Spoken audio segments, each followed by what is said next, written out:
I dare you to come closer to this ring.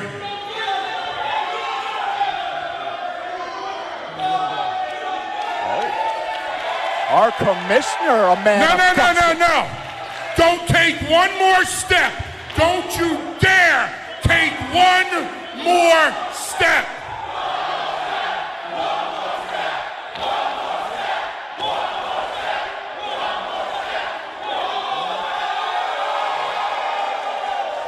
I swear we are in a house of God.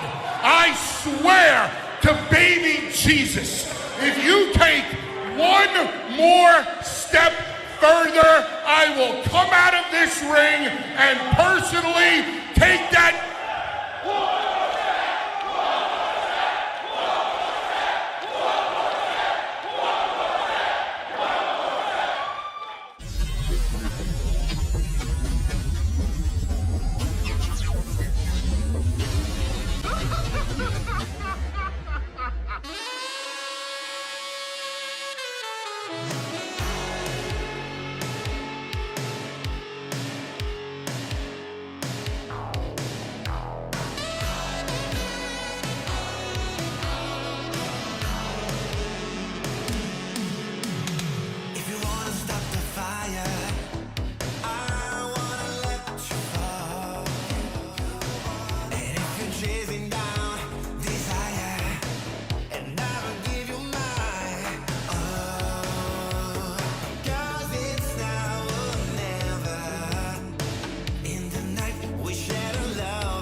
You know what I hate?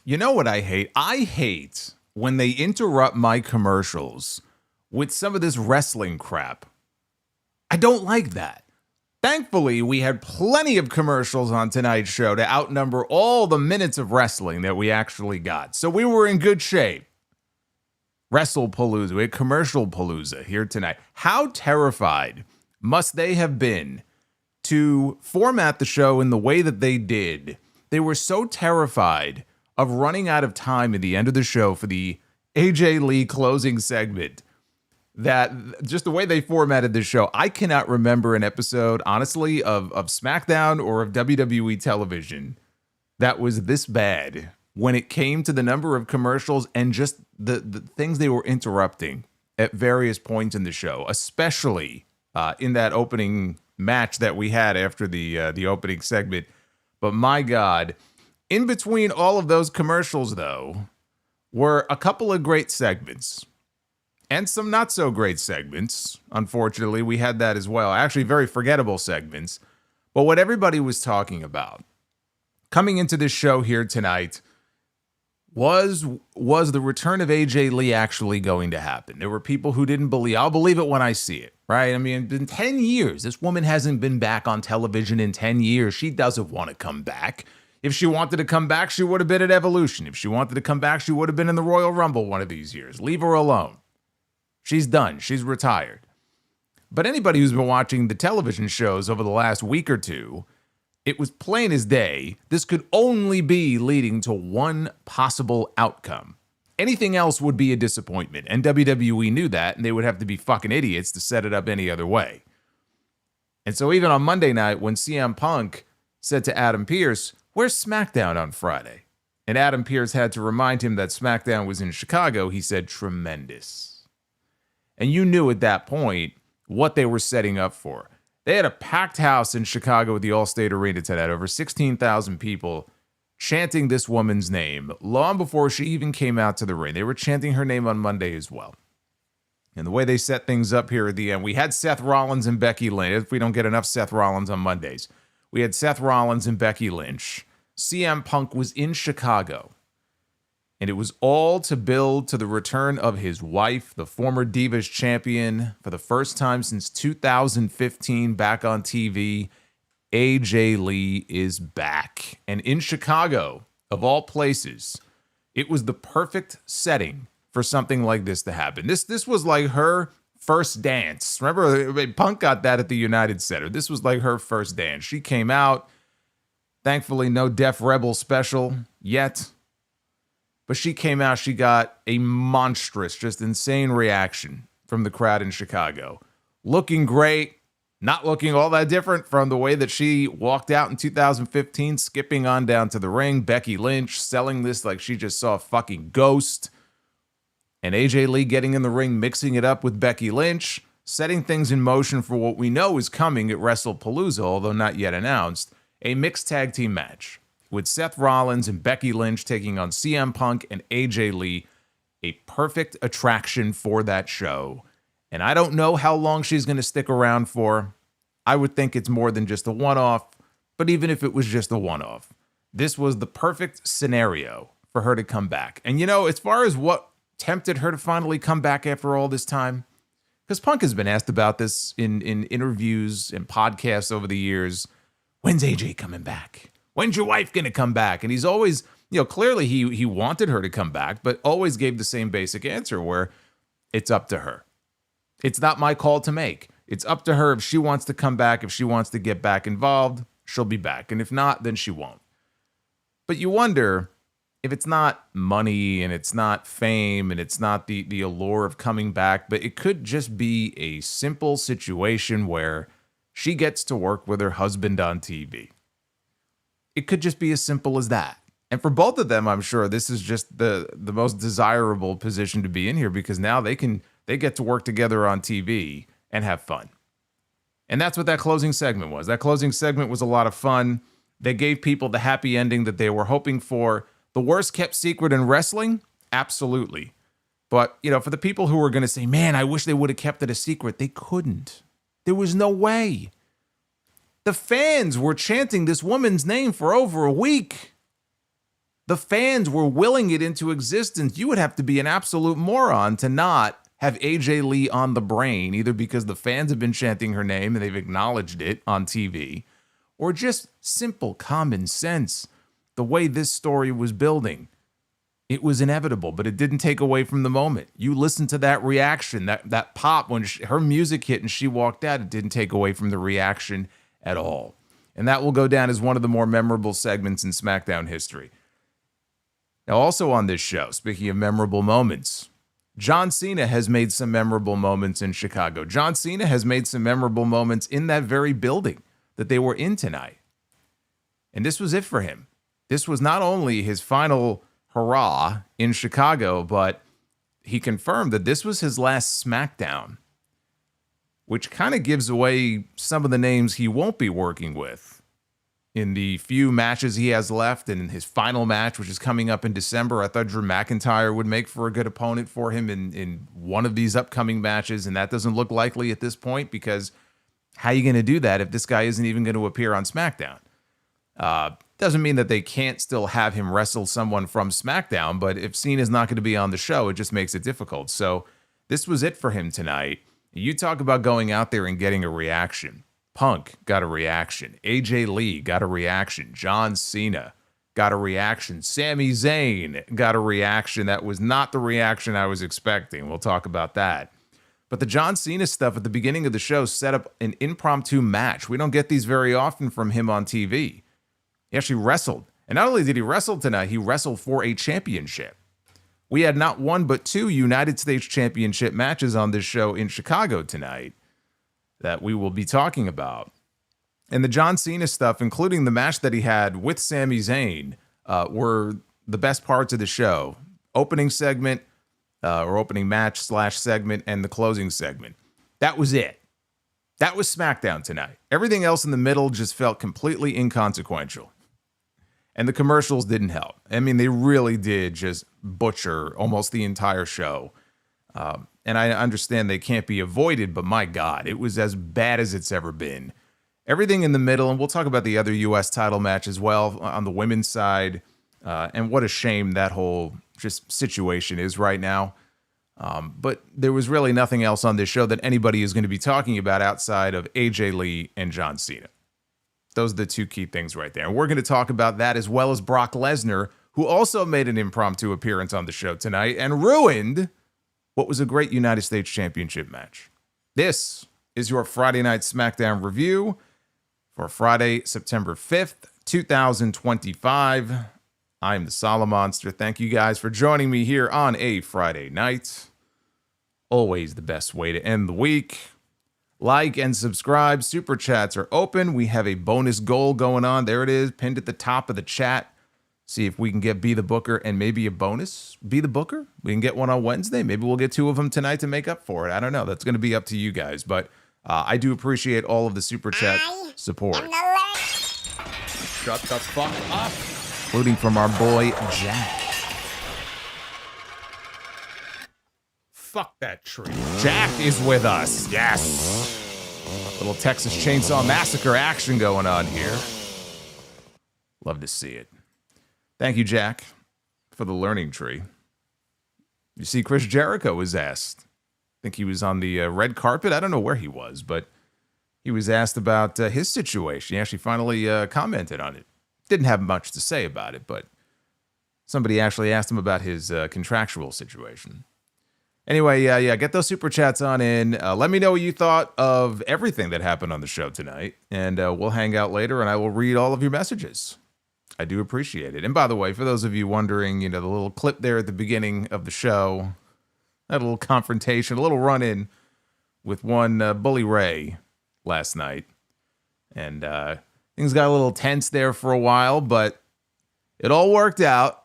It all worked out. Actually, the full segment and match that he was involved in, which didn't last very long, is up right now for free in full. If you want to see the rest of that segment, including my response, it is up on the House of Glory YouTube channel right now.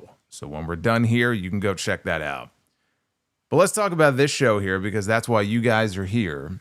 First, Michael Cole and Corey Graves were the ones to open up the show, and Cole said that they would be the new SmackDown announce team for the coming months.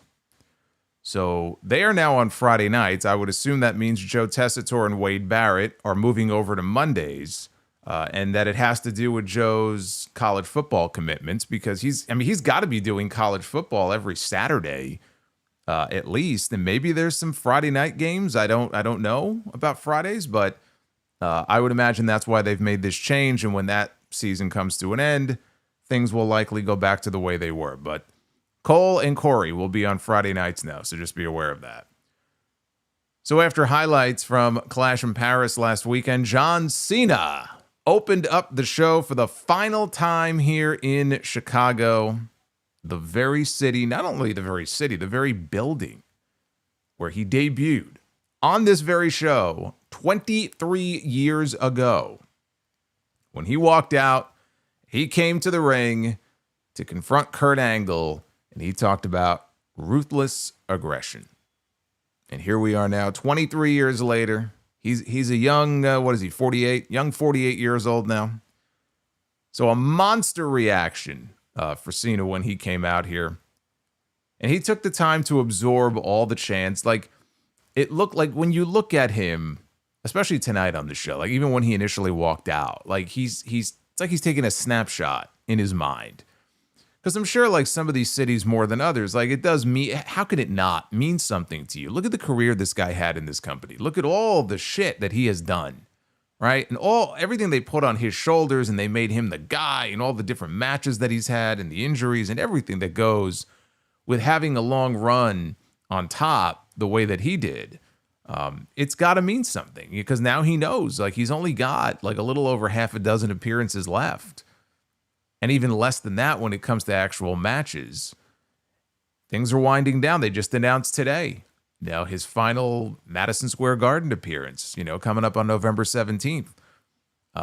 His final Boston appearance, which will not be his retirement match, because that was the belief that they were going to be doing that last Saturday night's main event in December in Boston. And that is not the case. That show, it sounds like that show is going to be in DC and not in Boston. So that was interesting. So anyway, he's taking the time to really absorb it and try to enjoy it when he comes out. And he thanked the crowd for their kindness. He recalled when his farewell tour first began and people told him to enjoy it and have fun. And he said he was coming off a lot of bad years and he needed to get his mojo back, and he focused on leaving everything he had in the ring to prove to himself that he can still do it. He said tonight he had no plan. He came out here with no plans on what he was going to do, no plans on what he was going to say. He's going to wing it. And so that's why he was here tonight. Wanted to take it all in and have fun. He said what makes tonight special is looking out into the crowd and seeing people excited. When years ago, he might have heard something a little bit different. Maybe some FU Cena chants. Cena told the crowd they were in for an exciting night, and he reminded them that this was his last time here in Chicago and his last appearance ever on SmackDown. Cena recalled 20 years ago walking to the ring on SmackDown and smacking Kurt Angle in the face, and how it all started this crazy ride. He recalled his favorite memories from Chicago, including wrestling Triple H. That would have been at WrestleMania 22. He also recalled wrestling CM Punk and Punk winning the WWE Championship from him and then taking the title and putting it in his refrigerator. And that kicked off the summer of Punk in 2011. So the crowd begins to chant, "Thank you, Cena." Cena thanked them again. He wished them a great night. He was ready to go leave. That was going to be it. Before he could leave the ring, though, Sami Zayn's music hits. His music interrupted Cena. Sami comes out, the brand new United States champion. You know what I just realized? No MFTs on the show tonight. One of the things I liked about the show tonight, no MFTs.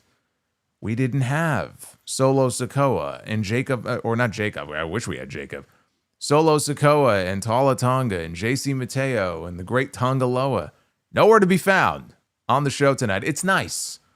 We've been getting a lot of the MFTs. It's okay to get them off TV for a week or 2 or 6. But Sami Zayn comes out, brand new United States champion, and you hear boos from the crowd. Now, at first, when they hit his music, that's when the boos started. But I didn't think it was boos necessarily. I thought they were like, at the beginning of his music, it's almost like the crowd's building up, and then it's like, let's go. So that's what I thought it was. Boy, was I wrong.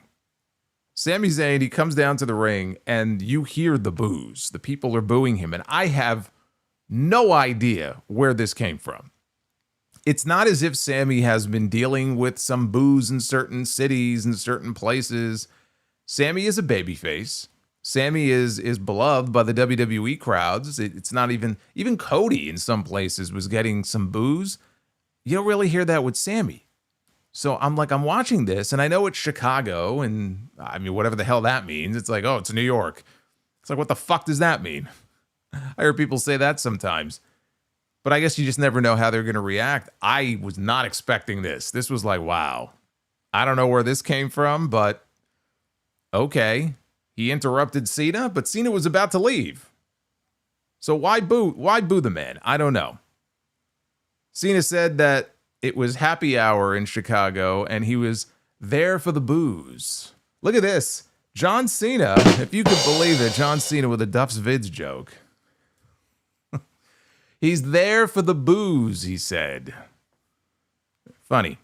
Sammy thanks Cena on behalf of the locker room for everything that he's done for them and everything that he has done for him personally. He recalled making his debut against Cena for the United States Championship. And I remember that as well.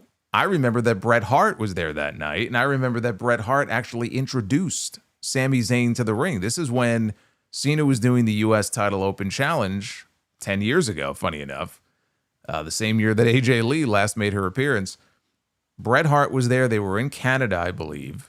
Sami Zayn came out, and he was all hyped up. This was the night that he gets on the ring steps, and he's flailing his arms around so hard that he tore his fucking rotator cuff. And still, like, I think back to that, and I'm like, what must have been going through this man's head? Like, imagine you're in Sami Zayn's position at that exact moment, and you're about to get one of the biggest opportunities of your life. All right, you're on live television. You're about to wrestle John Cena. First night on Raw, Bret Hart just introduced you. You're in Canada, and you're like, oh, shit. Because you have to know instantly that something is wrong. And I remember, like, I think he relayed to Bret what had happened, and Bret went over to Cena to tell Cena, but he wrestled the match. And from what I recall, they had a really good match. So that actually was a very memorable, I guess for him, bittersweet, but it actually was a very memorable night. Even though it's like, you can't recall everything that happened 10 years ago, but there are certain moments that are unforgettable. Flailing your arms around and injuring yourself, I would say, qualifies as one of those moments. But he said also what the John Cena U.S. Open title, Open Challenge, rather, did for him and others to get an opportunity. Sammy told Cena that with his permission, he would like to recreate his own U.S. title Open Challenge for the same reason. And Cena said he thinks that's a great idea. So Cena went to go leave, and Sammy stopped him and said he's going to offer him the same opportunity that he gave Sammy 10 years ago. Sammy said that he had one foot in the door 10 years ago, and he wanted to offer him the same now that he had one foot out the door. Sammy said, we're not going to do it a month from now. We're not going to do it next week. He wanted to do it right now. Now he gets cheered by the Chicago fan. Now they love him. Because, of course, they want the match tonight. Cena told him, you're on. And he called for a referee to come out to the ring, and they went to a break. This was a great segment. Cena seemed genuinely moved by the reaction. It felt special because, again, it is his last SmackDown. I didn't know that it was his last SmackDown. I knew it was his last appearance in Chicago as an active performer. That I knew.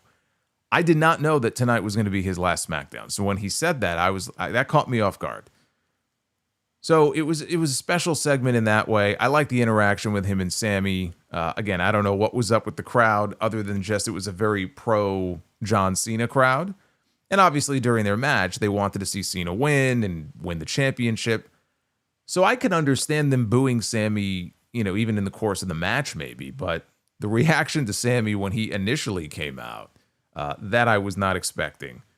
And as far as him reviving the Open Challenge, I mean, look, I've made my comments clear in the past. We went through this period. It's actually calmed down recently, which is nice. But we went through this period not that long ago in the two companies, WWE and AEW. And especially in AEW, I feel like, where we were getting open challenges every single week.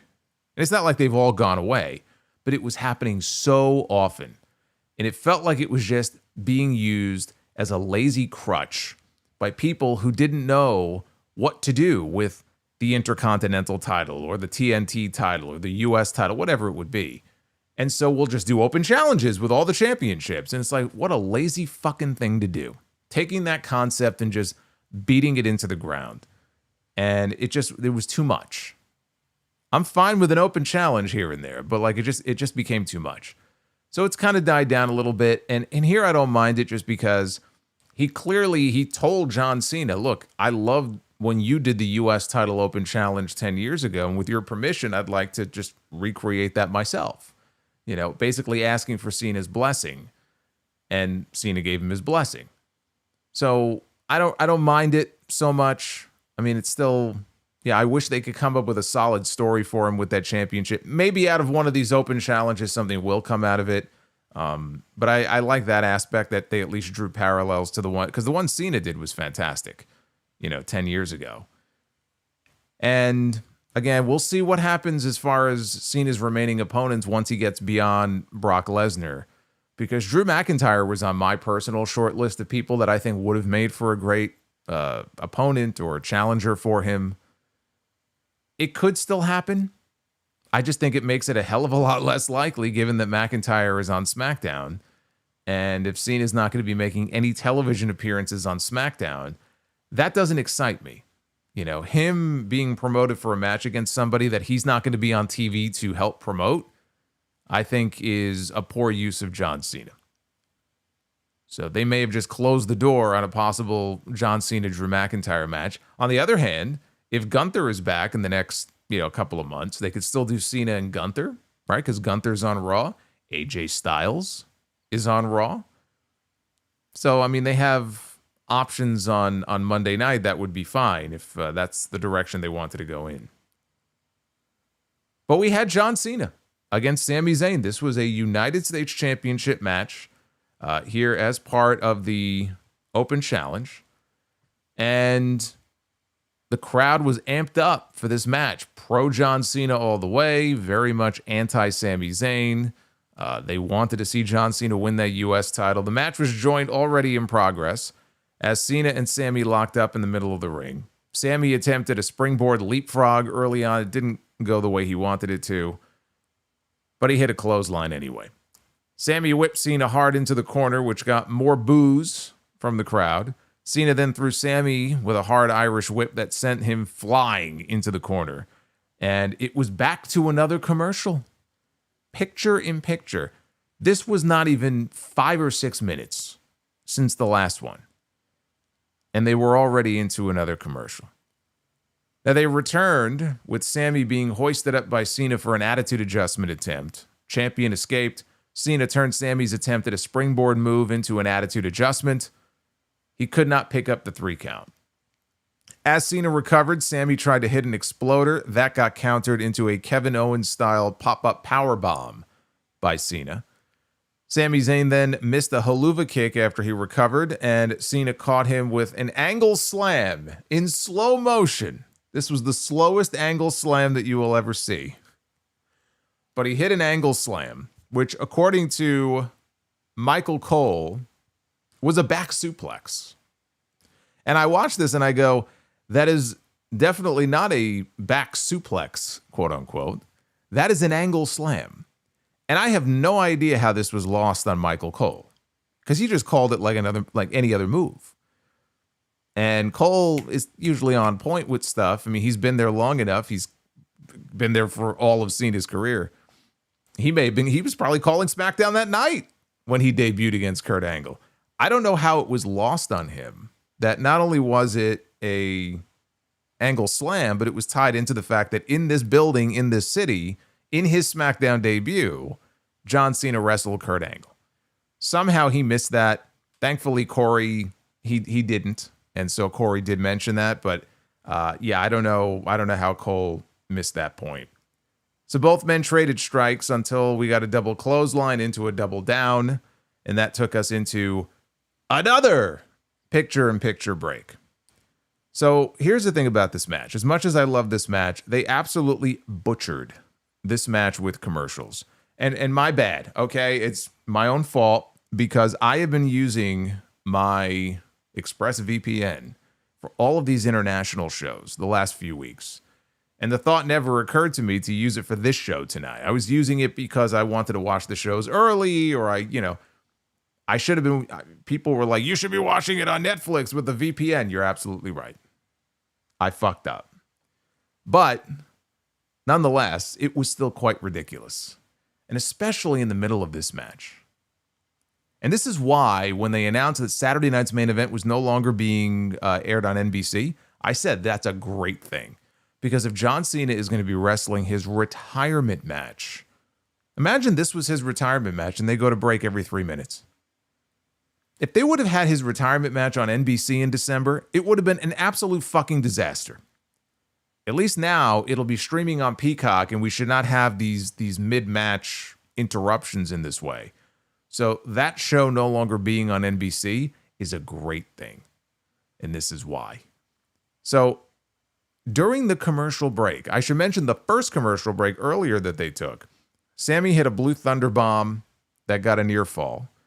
Cena got a Kurt Angle ankle lock applied during this commercial break. Sammy kicked free. Cena, though, got the STFU applied. I'm watching in the little box here. Cena got the STFU applied. And then Sammy worked his way towards the ropes. Cena drags him back to the center of the ring. I mean, we've seen that spot 1,000 times, but it made me think of the match with Punk in Chicago at Money in the Bank.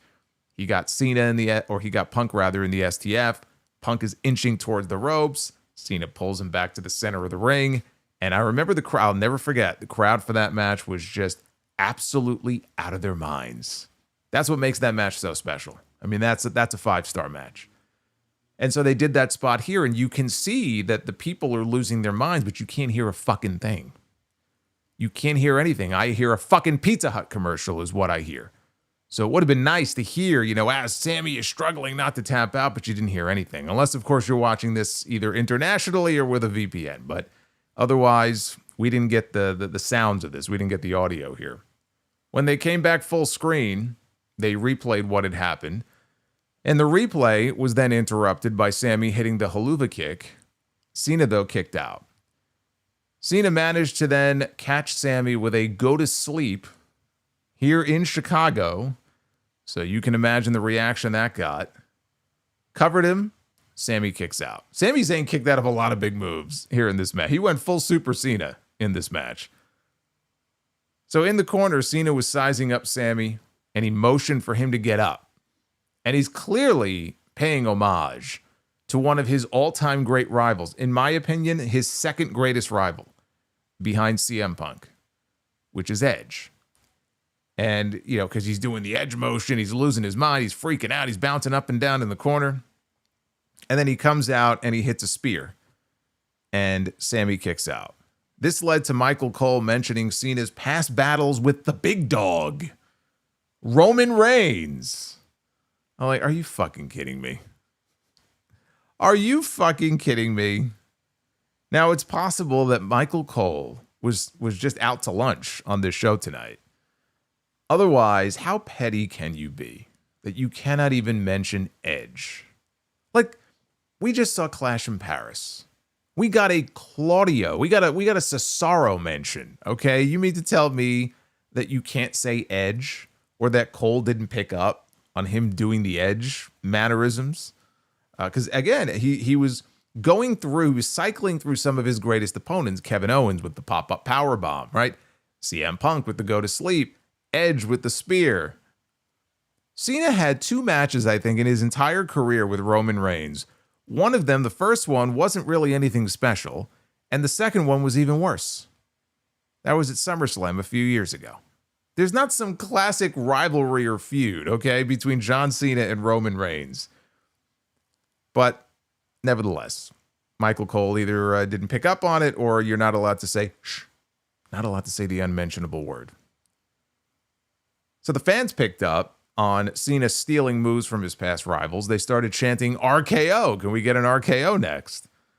And so Cena attempted one. Sammy avoided it. They ended up on the ropes where Cena delivered an avalanche attitude adjustment. He tossed Sammy halfway across the ring. And so now both men are down. And I'm waiting. Because when they do this spot, both men are down. It's late in the match. I'm thinking, okay, Obviously, something is about to fuck up this great match that we are in the middle of watching here because neither man can be beat. So what's about to happen? Well, what's about to happen is what you would expect. You hear down by terrible sound effect, and that is the cue for Brock Lesnar to come back out. How nice to see Brock after we saw him at SummerSlam a month ago. He was back on television here tonight. Brock walks out, cowboy hat on his head, and he takes his time coming down to the ring. I guess they added Chicago at the last minute to his schedule. He was supposed to be in Norfolk next week, which he will be. And then wherever the hell SmackDown is on the 19th, that's the go-home show to WrestlePalooza. But I guess they added Chicago here as a late addition. He literally drags the referee out of the ring, yanks him out of the out of the ring, and he fucking crashes on the ground down below. Cena Brock rather, gets in the ring. He picks up Sami Zayn. He delivers an F5. Then he picks up John Cena, and he delivers an F5. Then he picks John Cena back up again, and he delivers another F5 for good measure. And he looked quite pleased with himself before he left. Now, after a break, they showed Lesnar in the back walking through Gorilla, and we got to actually hear from Brock very briefly. Did we get an explanation here for why he has targeted John Cena? Nope. He looked into the camera. He said, "John Cena, see you at WrestlePalooza, bitch." This fucking guy is stealing Okada's gimmick now. Now I know what he's been doing this entire time that he's been off. He's been exposed. I'll bet you're shocked to find out that Brock Lesnar has been sitting at home with his HBO Max subscription watching AEW Dynamite and Collision every single week. He's been taking notes about Okada's promo. You know what? I'm going to incorporate that into my shit. This Okada guy's pretty good. That was it. And they had the graphics ready to go. It was like a Tony Khan special where the graphics are ready to go, just like that. And it's Brock Lesnar and John Cena, WrestlePalooza. The match is now official for September 20th. So there you go. There's your main event. Bam! There he comes. We all knew the match was coming. We all knew that we probably were not going to get an explanation. It's lazy as shit, but they don't give a shit because now they have a marquee attraction back in Brock Lesnar, who, by the way, the interference of Brock Lesnar completely ruined the end of this match. The match was thrown out. I guess no contest after 20 or 22 minutes, however long this match went. They got about 20 minutes. Added to the opening segment, this ate up the first 45 minutes of the show. And I think back to Clash in Paris, when they opened with Roman Reigns and Bronson Reed, which didn't even start until 15 minutes into the show. Then you had a 20-minute match. And then you had a post-match angle, the beatdown on Roman Reigns, the stretcher job, which lasted almost as long as the match itself. By the time they got to the second match at Clash in Paris, we were into hour number 2. It was completely ridiculous. Here, I didn't mind it so much that they ate up most of the first hour, right? It's television, so you're going to have a mix of segments and matches. And yeah, the Cena stuff, this being his final appearance there, it was a special thing. I enjoyed all of this up until the finish. I enjoyed all of this. The match itself was very good. And really, the match itself, it wasn't even like the match was some sort of technical marvel. That's not what these John Cena matches are meant to be. The John Cena matches now are just meant to be him playing the hits. And maybe his opponent, too, playing the hit. I mean, Logan Paul was stealing everyone's move.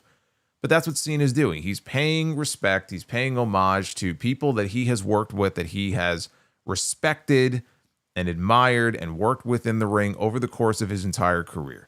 So in Paris, we got the callbacks to Cesaro and Dolph Ziggler, right? Just multiple, and there were like 2 other people, I think, too. And here tonight alone, Kevin Owens and CM Punk and Edge. And who knows who else he might work in. Who hasn't he hasn't done a pedigree yet, has he? He hasn't incorporated Triple H into his matches. Who else can John Cena incorporate? Some of John Cena's greatest opponent. Well, he did the Styles Clash in Paris. I forgot about that one. And so it's an experience, especially for the people who are there in the arenas and the buildings. But we're counting down the days, and he's going out there now and having wrestling matches that are far more entertaining to me than any of the shit he was doing after he turned heel earlier this year. Although I'm not saying the match with Randy Orton was a bad match, and I'm not saying the match with CM Punk was a bad match. But now that he's back to being a babyface, he is able to go out there now and do certain things that you wouldn't be doing if you were a heel. And you put him in there with the right people. Sami Zayn certainly knows how to work. And you end up with what we got tonight. So I'm enjoying, what we've been getting from Cena. We got 2 fucking banger matches from him in the month of August. He just opened up September with another really good match. With Brock, it's hard to say. It's hard to say. One of my favorite matches was that first match back that Brock had in 2012 at Extreme Rules against Cena. Because it was unlike any main event that WWE had done at that time. It was different. It almost felt real. It felt like Cena is in like mortal danger, especially when he got opened up hard way, which is just so fucking dumb. It would be a lot safer to have him cut himself open than have Brock Lesnar fucking hard way elbowing him in the head. He did that with Randy Orton too. But that match was just crazy. And I love it. I love that match. The match at SummerSlam they had in 2014 was a very different kind of match. Obviously, that was also very unique, something you would never see in WWE, where you would have a main event star doing a long squash in a pay-per-view main event. So again, a different kind of match. What we're going to get between these two here in 2025, Brock has not wrestled a match in over 2 years. John Cena is in the middle of his retirement tour, right? 48 years old. His body can't go the way that it used to by his own admission. Now he's in there with a guy who's not going to be doing the same things that, Logan Paul was doing and Sami Zayn was doing. Brock's a different kind of performer. And so I honestly don't know what to expect here. I expect a lot of smoke and mirrors, but there's no disqualification stipulation. Right now it's just a straight wrestling match. It's not a street fight or anything like that. So I'm kind of curious what we end up getting. I don't know that it's going to be any better than some of the stuff we've gotten from them before. But it'll be something interesting to see, for better or worse. I just don't quite know what to expect here from these two at this point. But yeah, this match here, really good stuff. If you didn't see it, it's definitely worth going out of your way to check it out. And also, interesting to see what happens next week and the week after that and the week after that. And I don't think it will. But if the reactions to Sammy in Chicago carry over, I'm going to assume it had to do with just, we're very pro Cena, you came out, we hate you. I don't expect that to be the case in Norfolk next week. If it is, that in the long run, that could end up being an issue, but I'm assuming that's going to be a 1 week aberration. Now, Nick Aldis was in the back. The glorious Nick Aldis, Tub Thumper. What's going on, Tub Thumper? Thank you, brother, for the super chat. Appreciate you.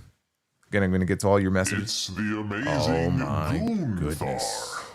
Jerry Lawler loves Gunther the Magnificent. All hail Gunther. Holy shit. We got a bomb. We got a $50 Gunther bomb. I haven't seen Gunther in a while. We got a $50 Gunther bomb from the one and only Fire Panda. Thank you, sir. Thank you very much. Sir, madam, king, queen, I will call you whatever you want me to call you, because Fire Panda is awesome. But what I was going to say, Nick Aldis was speed walking through the backstage area. It looked like he was in a hurry, maybe trying to catch up to Brock Lesnar, but he got interrupted by Carmelo Hayes. Now, of course, with all these big stars walking around here on SmackDown, you got John Cena, you've got Brock Lesnar, you've got CM Punk is in the building. He has no time for the Carmelo Hayeses of the world. And he's trying to explain this to him. And Hayes is like, I just want a minute of your time. I just want to talk to you. He was looking for a shot, right? Because it sounded like he was about to ask for a shot at the U.S. title. Which, by the way, I don't know why he would have to ask for a shot at the U.S. title now that there's a fucking open challenge going on. Just come out and accept the challenge. Like, Carmelo Hayes should be happy right now. Sami Zayn just announced that he is restarting the U.S. title open challenge. So if he wants a shot that badly, all he needs to do is be first at the curtain next week. And just walk out there, dude, and you'll get your shot. I actually think that would be kind of neat if at the end of all this, maybe someone like him answers the challenge and wins. But that's for like later on, though. But before he could tell Nick Aldis what he was wanting, Miz popped up and said, yeah, we want a shot at the tag team titles. And Aldis said that he would take it under advisement. Hayes was very frustrated because that's not what he was looking for. Meanwhile, they cut over and they show an SUV arriving at the arena. And who steps out but the Women's Intercontinental Champion, Becky Lynch. She is in the house. After this, we had Aleister Black, who used to have a house of his own, called the House of Black. One-on-one with Damian Priest. As Priest was coming out to the ring, Black ambushed him, and it turned into a brawl at ringside. Black caught Priest with a knee to the face that drove him over the barricade.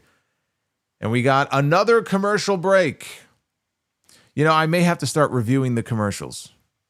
What do you think? We may have to start incorporating commercial reviews into these shows. As they returned, Priest was in the aisle with officials. They were checking on him. He looked dazed and out of it, but he stormed back down to the ring only to get kicked in the head. Now, with both men in the ring, they rang the bell to signify the official start of the match. The match hadn't actually started yet. So now the match is officially underway. After Priest missed the punch, Black took over with another kick to the noggin. Priest recovered with a surprise headbutt, and Black answered with a modified crucifix submission. Black took Priest down with a top rope Meteora for a 2 count. And I shit you not, strike me down if I'm lying to you, they took another fucking commercial break. They had not even been back for a full 2 minutes. And they went to another commercial break. And this is where I realized that they must be absolutely terrified of running out of time at the end of this show, because USA no longer gives them an overrun. Can't have any overruns. You got a hard out at 10 p.m.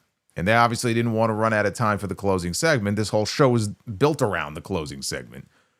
And so we got to hurry up and get all the commercials out of the way early.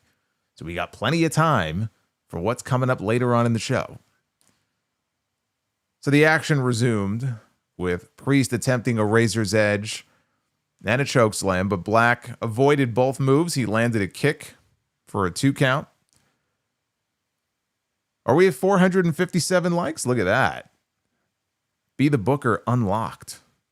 Now, can we get that bonus round of Be the Booker? We're at 5 out of 15 on that goal. So we'll see if we get there, but that's awesome. Priest fired back with a hard right hand, and he landed a series of strikes, splash in the corner, and then a big boot and a flying crossbody. On the outside, Priest cleared off the announce desk, and then he dropped Black onto the desk with a razor's edge. The table did not break. Priest then went for a South of Heaven chokeslam in the ring. Black, though, grabbed the referee to prevent being taken up into the air. And in all the confusion that ensued here, he landed the Black Mass kick, flush right on the jaw, covered him, and he got the 3 count. What I was able to actually see of this match, what little bit I saw, was solid. It was a solid match. Never felt like it got out of first gear. But it was a solid, hard-hitting, fairly even match. I feel like they gave more to Black, but, mostly a fairly even match between these two with the right man going over. Aleister Black needed a win like this. They have done next to nothing with him on this show in the ring. Like, he'll get plenty of vignettes. He'll bump into somebody in the backstage area. So, like, he has a presence on the show, but I've been waiting for them to really get going with him against someone in, like, an actual real singles program. And tonight we at least had a proper wrestling match with him that went, a decent amount of time. We need to see more of that. He's been back now for so many months. I mean, he came back after WrestleMania, right? So that would have been late April. It's now September. What have they really done with Aleister Black since he's been back? Not a whole hell of a lot. So I appreciate the fact that we actually had him wrestling against somebody with some name here on this show, and he won. It would have been a huge mistake for him not to win. My hope is that, because it definitely is not a case where this is over, especially the way they did that finish. So they're going to run this back at least one more time, maybe twice. My hope is that, it ends up on a PLE at some point. That's what they did with Sheamus and Rusev, right? They had 2 matches. The deciding one, they threw on the Clash in Paris card. And look what happened. It ended up being one of the best things on the entire show. So with any luck, whether it's Crown Jewel, we'll see. Hopefully they are able to get a proper PLE match at some point to blow this off the right way. We got a Twisted Tea sponsored video promo with comments interspersed from both Drew McIntyre and Randy Orton. And they exchange words about one another ahead of their match, which is going to be taking place next Friday night on SmackDown. They also mentioned that Brock Lesnar will be on next week's show live. So maybe we'll get our explanation then from Brock about why now. Why now? Maybe it's as simple as, you know what, John, I hear you're leaving. I can't let that happen. I can't let you leave without one more ass kicking for good measure, right? Something. So I guess maybe next week we'll finally hear from him. And they also announced that Tiffany Stratton is defending her women's championship next Friday against Jade Cargill. So I like that they announced a bunch of things in advance and some big things too. I mean, Orton and McIntyre is a big match. The women's title match, I was wondering if they might save that for WrestlePalooza. They're going to do it next week. They've already said Brock is going to be there. So they've already, set up a pretty big show next week. Them doing the Orton and McIntyre match on TV, to me, it all but confirms that they're going to go with Cody and Drew at WrestlePalooza. And obviously that's going to be the direction, but there's been some talk about maybe he won't be, done with Street Fighter stuff and he may miss the show and they might do Orton and McIntyre on that show in Indianapolis. The fact that they're doing it on TV next week, I mean, look, is it possible we get no winner and then they run it back at the PLE? It's possible, but the fact they're doing it next week tells me that we're getting Cody and Drew on that first ESPN show. I cannot imagine they want to go and have that first big ESPN show and not have the WWE champion defending his title on that show. We already know Seth Rollins is not defending the World Heavyweight title. You have to have a WWE championship match on that show. So not only will we get Cody and Drew on September 20th, but I would imagine next week we will get Cody Rhodes back on TV. That would seem like the perfect place for him to make his return and to target Drew McIntyre for what Drew did to him. Now, Kathy Kelly interviewed Tiffany Stratton backstage, and she talked about, beating Jade in their match next week, just like she did at SummerSlam. They cut to Jade, who was watching the promo on a monitor in the back somewhere. Jade was then confronted by Nia Jax. This will never, ever end. Having Nia in this general orbit of Tiffany and Jade, it will never end. She showed up here. Jade told Nia that she could get in line for a shot at the title after she beats Tiffany next week, or we can go sort it out in the ring right now. And Nia chose to walk away instead. They also showed Becky Lynch backstage in Nick Aldis's office. Aldis wanted to know why she was there. He told her, look, I can't have any more issues tonight. And she said, I never cause issues. And she walked off. SAW in the chat says, Tiffany is the Backstage Women's Champion. It feels like it, right? She is the Backstage Women's Champion. We had Julia. Speaking of women's champions, we have the United States champion, Julia. And she has Kiana James with her in her corner, taking on Michin. And I saw her walk out here and I just thought, holy shit. Do my eyes deceive me? Or is that Julia on my screen. I can't believe it. An actual Julia match. You would have a better chance of finding Bigfoot or Loch Ness than finding Julia wrestling a match and defending her championship on this show. So the fact that she actually wrestled tonight is a step up from what they've had her doing.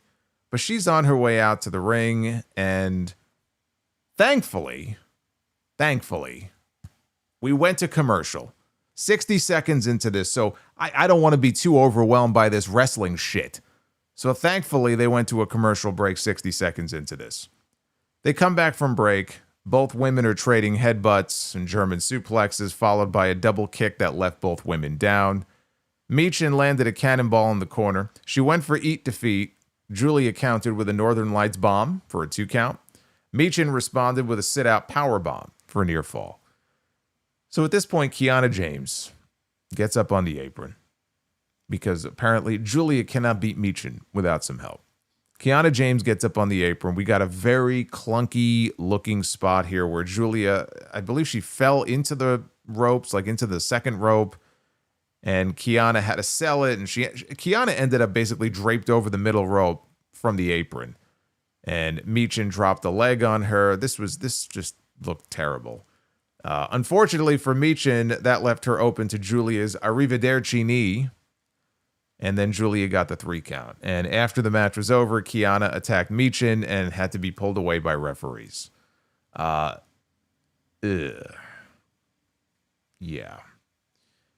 First of all, the crowd didn't give a shit about this. The crowd did not care. The crowd has not been given any reason to care. And that's what makes the whole Julia thing so sad.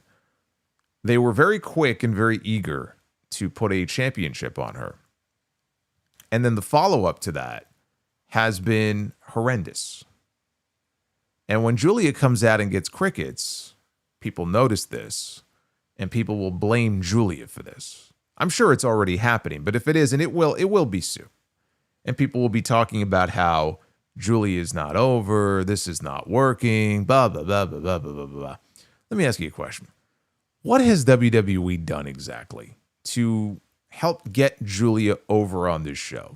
Right? They threw a belt on her. They were really quick to do that. They put Kiana James with her, which initially I said, hey, you know what? This might not be a bad idea. Her representative, right? Or her mouthpiece. It's very clear to me that this is designed more to get Kiana James over than it is to get Julia over. That's number one. Number two, they are not accentuating what I feel are Julia's strengths. Julia should have come in here, and even her run in NXT, she had it wasn't that long, but she had a nice run in NXT. But what I think you need to really tap into here is that Asuka element. From when Asuka debuted in NXT, she was a killer.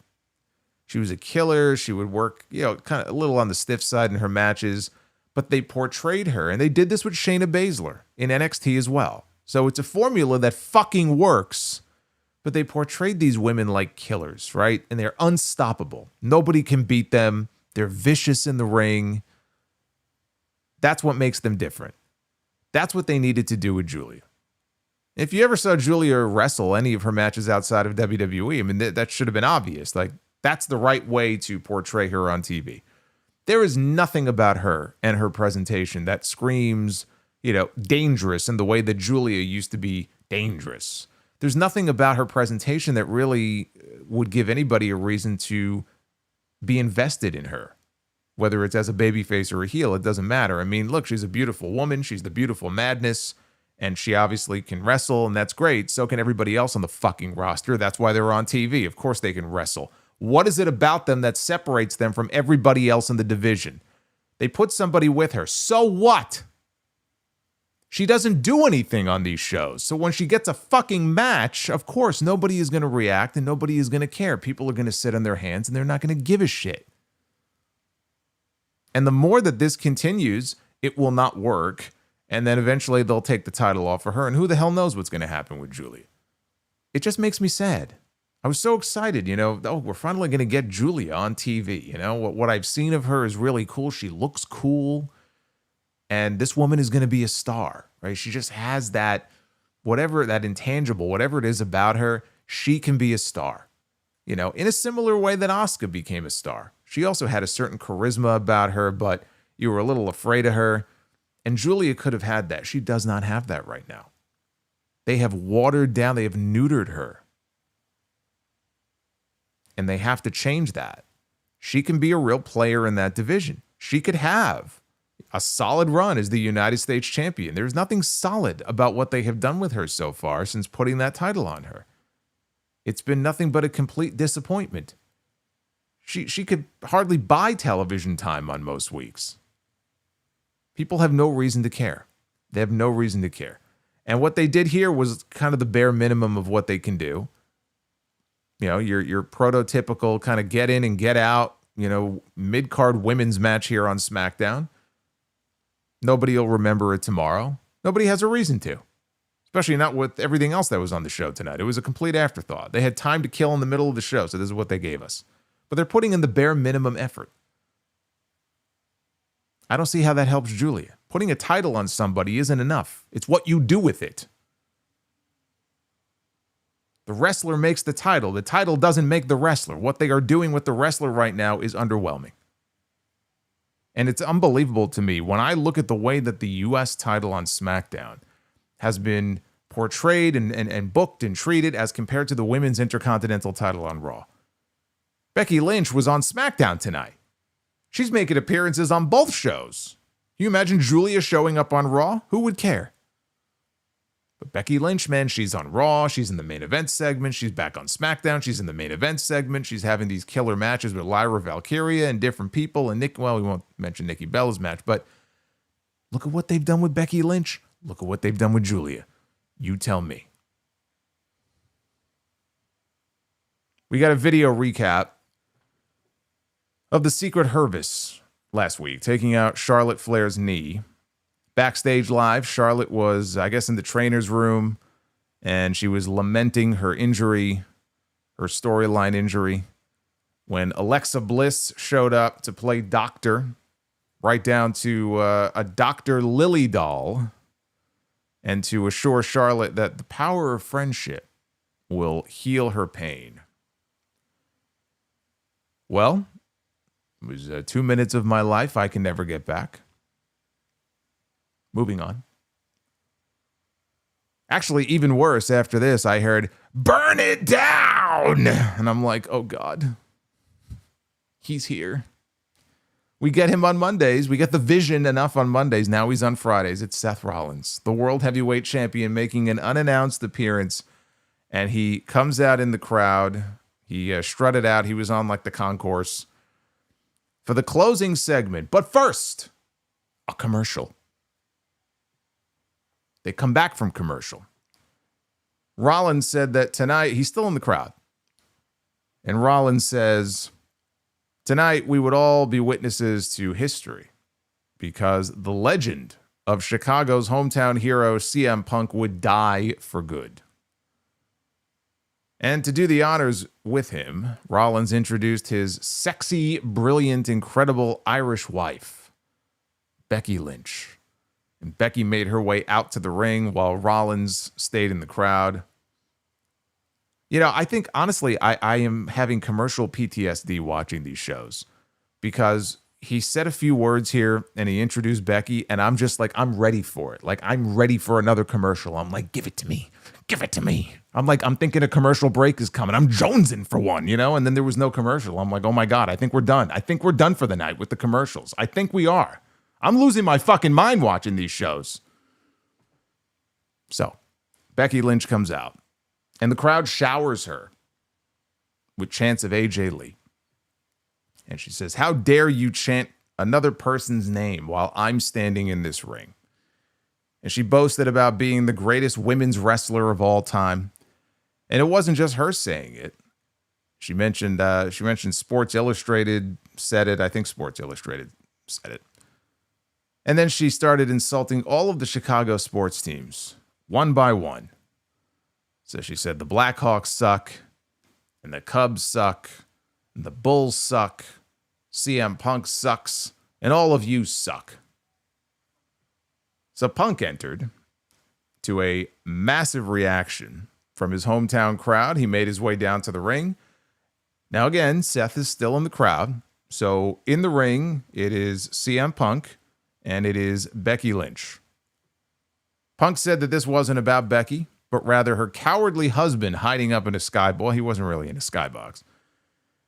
Lynch asked how Punk's pride was feeling after what happened on Monday night. That was when she smacked him around a few times. Punk acknowledged the AJ Lee because they kept chanting AJ Lee. And so Punk acknowledged it. He said her name.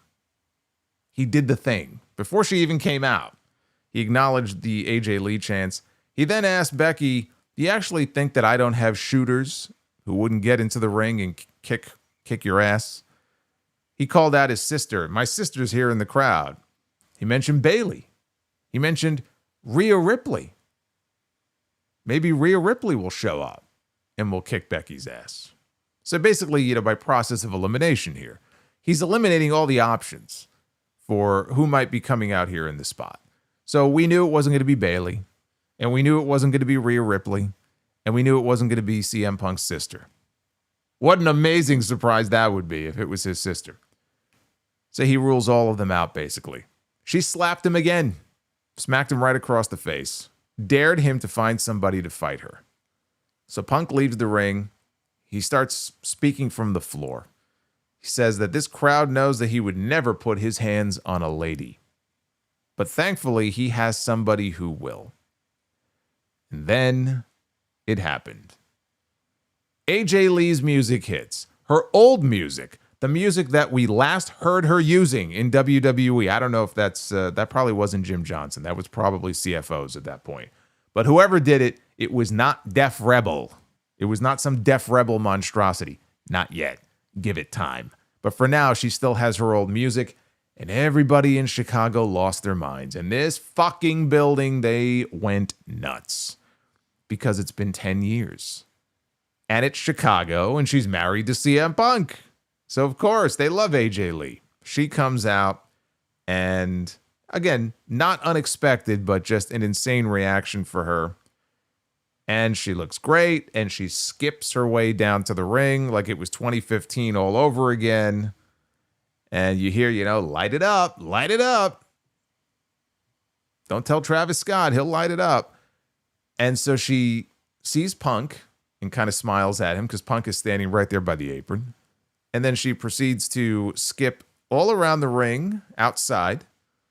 Becky in the ring is just shell-shocked. She is selling the fear on her face. She's just gobsmacked by what she is seeing here. So AJ is absorbing all of the holy shit chants. She gets up on the apron. She gets in the ring. She's sitting on the middle rope like she used to do. And then AJ charges her, tackles Becky to the ground, and starts raining punches down upon her. Punches and bunches here to Becky Lynch. Becky tried to escape, didn't work. AJ she had her back on her feet. AJ licks her hand and gives her a nice smack right across the face. And then Becky is just flopping around like a fish. She rolls out to the ring. She bails to the back because now Rollins has come down, and Rollins and her, they bail down the aisle.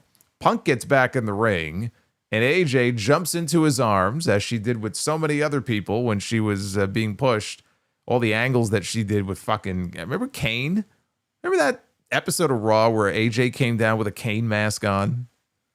But I remember she jumped up in Kane's arms once. She did this shit with everybody. I mean, CM Punk and Daniel Bryan. She was playing all kinds of mind games with them at one point and turning them against each other. I'm telling you, she was a main event featured performer on that show consistently for months. And some people maybe either weren't watching back then and don't realize it, or they may have forgotten. It wasn't just that AJ was a Divas champion, right? Sure, she was the Divas champion and she would wrestle, the other divas, but she was one of the featured performers on Monday Night Raw and SmackDown, but mostly Raw. She was the Raw general manager at one point. She was a key player on that show for a good 2 or 3 year period. She had a lot of fans. She had a big fan following, and she's been able to maintain that following, obviously, over all these years. So that played into the reaction that she got. It wasn't just some random person showing up here. It was somebody who, for a while there, was a big name on these shows that people grew up watching. So she jumped up into her husband's arms and they shared a kiss. At least I think they did, because the camera, it was the perfect moment, they thought, for the camera to cut away to show us Seth Rollins' face in the aisleway. Then they cut back to Punk and AJ in the ring, and that's how they went off the air. We got a fun, happy ending here to this show in front of the Chicago crowd. The worst kept secret in wrestling. Obviously, it didn't hurt the reaction to any of this. People still lost their minds. They were going to lose their minds no matter what. Look, it's hard to keep surprises in wrestling today. Somehow Cody Rhodes was able to keep it a secret that he and Brandy were having their second child. It's rare, but there are times where, or Brock even, right at SummerSlam, there are times where we get a surprise that is genuinely a surprise. The way the storyline was done, things that were said on TV, it was going to be impossible. The fans themselves were chanting for AJ Lee. So again, you would have to just be not paying attention to not have AJ Lee's name on your brain coming into this show tonight. People were going to figure it out. People did figure it out. And as you saw here, it didn't take away from the reaction that she got. Becky, I thought, was great here. She sold the shock of it great. And the attack by AJ, I mean, she was selling it like fucking Holyfield was throwing jabs at her. So that was great. AJ is rocking more abs than her husband's got. So she's looking great. Easily the best part of the show was the closing segment here. Actually, I take that back. I'm sorry. Easily the best part of the show, the commercials. I thought the commercials this week were quite great. A step up from last week. That BK commercial, I'm a big fan of that. I can't wait to see what they come up with next week. So the commercials, easily the best part of the entire show. After the commercials, the return of AJ Lee. And after the return of AJ Lee, the John Cena stuff. And the match with Sami Zayn at the beginning of the show. In that order. Those were the best parts of the entire show. Everything else in the middle was just there. Priest and Black, again, solid match, but never really got out of that first gear. I know they're going to run it back again, maybe with a stipulation, maybe on a PLE at some point. It was a perfectly fine television match, but if you saw nothing else on this show, you missed nothing. You missed nothing. You watch the John Cena stuff at the beginning, it takes up the first 45 minutes of the show, and then you watch that closing segment. That is what SmackDown was all about tonight. You know, people were coming into this show saying that this is like the biggest SmackDown of the entire year, you know, bigger than the post-WrestleMania SmackDown. It felt that way coming into this show at a time when SmackDown has been very hard to watch. SmackDown has not been that good. If you're being honest with yourself, SmackDown has not been a fucking good show. This was a show where people felt like they were genuinely excited. Like they were actively looking for, I can't wait to watch SmackDown, especially coming out of that tease on Monday. So I was looking forward to the show tonight.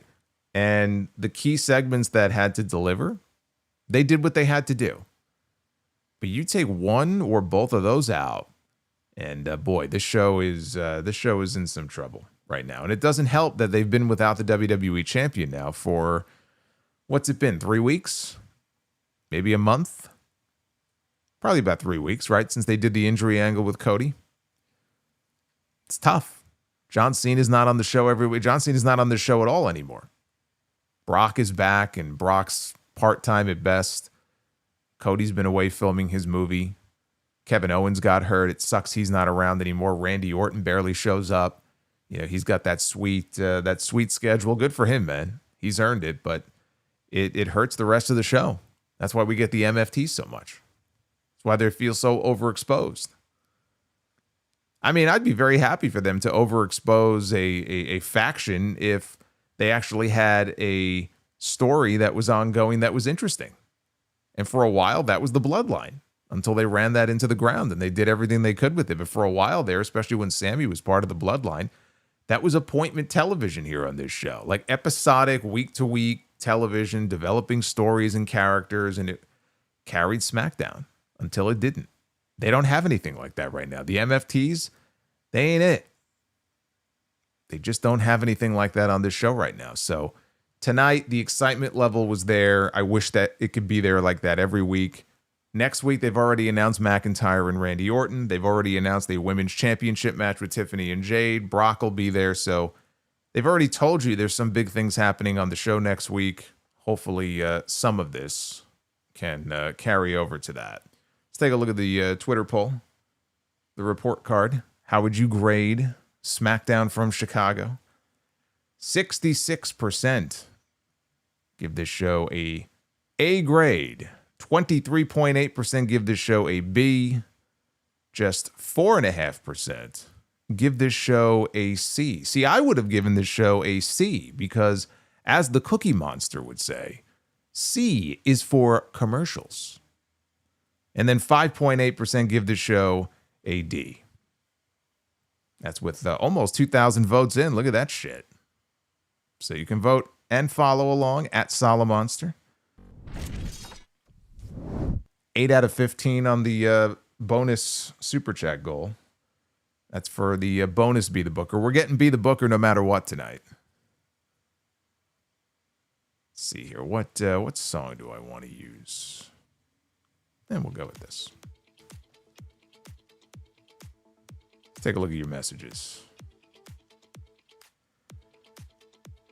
Got some good ones in here.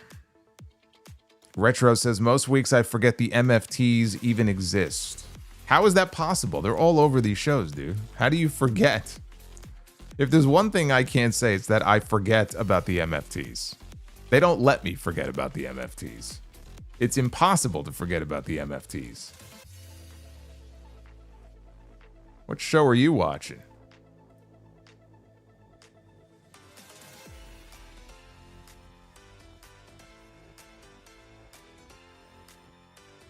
We kick off here with Death Scythe. I hope you're having a good night. Jacob Fatu recently was a guest on the Rich Eisen show and said that he would like to have a match with Jeff Hardy one day. What are your thoughts? I would love to see that match. I know Jeff had a great feud there with Umaga. You know, another member of the dynasty there who could work his ass off. They had some great matches together. So I know Jeff's, a lot older now than he was then, but I think a Jacob Fatu Jeff Hardy match I think would be good. I don't know if it'll ever happen, but I'd be in favor of it. Holiday 197. Hey Solo, Cena is scheduled to appear at Survivor Series on November 29th. Then there will be a 2-week gap until his last match on Saturday night's main event on December 13th. Curious how they will build his last match with no TV show appearances. Yeah, I have no idea what they're going to do as far as the opponent or how they want to build it up. Are they going to announce an opponent? Are they going to save it as a surprise? We don't know. We don't know how they're going to work it. One thing we do know is that John Cena will not have any input into it because John Cena is always reminding us when he does interviews that he doesn't lobby for opponents and he just shows up to work and does what he's told. So it comes down to whatever Triple H and the creative team want to do with John Cena. They did him dirty with that heel turn, so I don't trust them. Terrible Dried Chicken, I am convinced WWE's philosophy is still the same with or without Vince. They only cater towards an audience of one. Who is the audience? It is the almighty dollar. It's usually how a business works. I mean, I don't know why you're shocked by this. It is indeed the most important thing to them, but I don't know why anybody would have expected that would be any different now. Joseph Stewart, happy birthday to the legend and icon Michael Keaton. And happy 33rd anniversary to Batman the Animated Series. Yes, happy birthday to Michael Keaton. Still my favorite Batman. Also, buy or sell The Mask or Ace Ventura, The Mask. Holiday 197. The fact that Michin kicked out of Julia's Northern Lights suplex is exactly why the women's U.S. title scene is problematic. Then to drag the feud on. I guess that's the end of the message. Yeah, the Northern Lights bomb didn't win it, but the Arrivederci knee did. I think it should be the other way around. Northern Lights bomb should be how she is finishing off these opponents. Or at least you want to have a couple of different finishes, that's fine, but... yeah, for Michin to kick out of that in just a nothing match on TV was very stupid. Dry Chicken says, need more title belts in WWE. The roster is bloated with talent. They got nothing to lose. US and Intercontinental titles aren't valuable. AEW, Ring of Honor, TNA, AAA, CMLL, New Japan, and other promotions have lots of title belts. Champions don't feel devalued. They're less overexposed. Yeah, I couldn't disagree with you more. Like you're so wrong on that. Like it hurts. It hurts my soul to hear you say that you think we need more belts in WWE. We do not need more belts in WWE. Why would you think that WWE needs more belts when they are showing you that they barely know how to book the current belts that they have? You think adding more belts, they're going to suddenly get better at booking those belts? Are you out of your mind? Did you not hear what I just said about Julia? Did my feed cut out when I was talking about her match? I mean, dude, come on. You think that they add more mid-card championships, that's going to help? It's going to make things worse. That's the last thing they need. Let them book the existing championships the right way before they even consider adding more championships. I think that would be a terrible idea.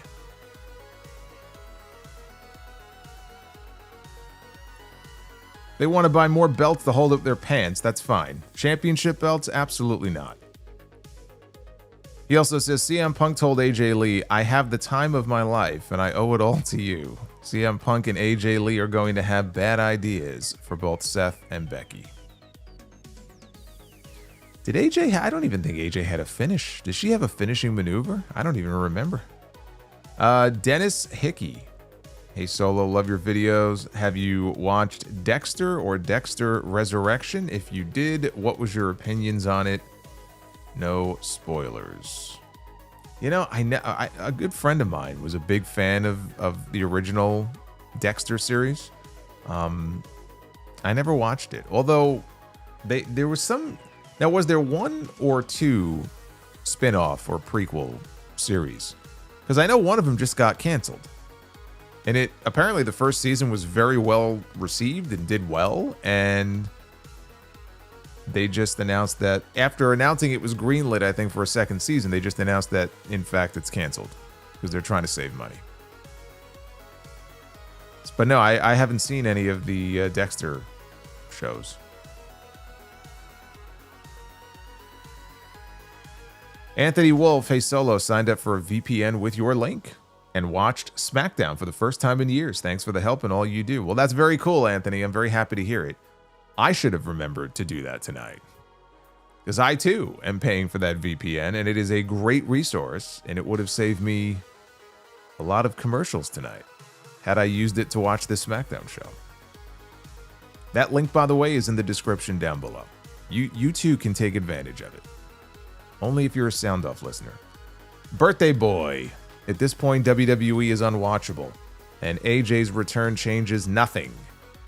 But they can't have two AJs, so how about we get Styles in AEW? Or the best wrestle? Hey, dude, he had the chance to go. When his last contract was up, he had the chance to leave and go to AEW. He's got friends there. He opted not to go. Orioles Peak with the $10. Let's see if we're caught up here on this list so I can start scrolling. Nope, not yet. Still got some early ones here. Orioles Peak, thank you for the 10.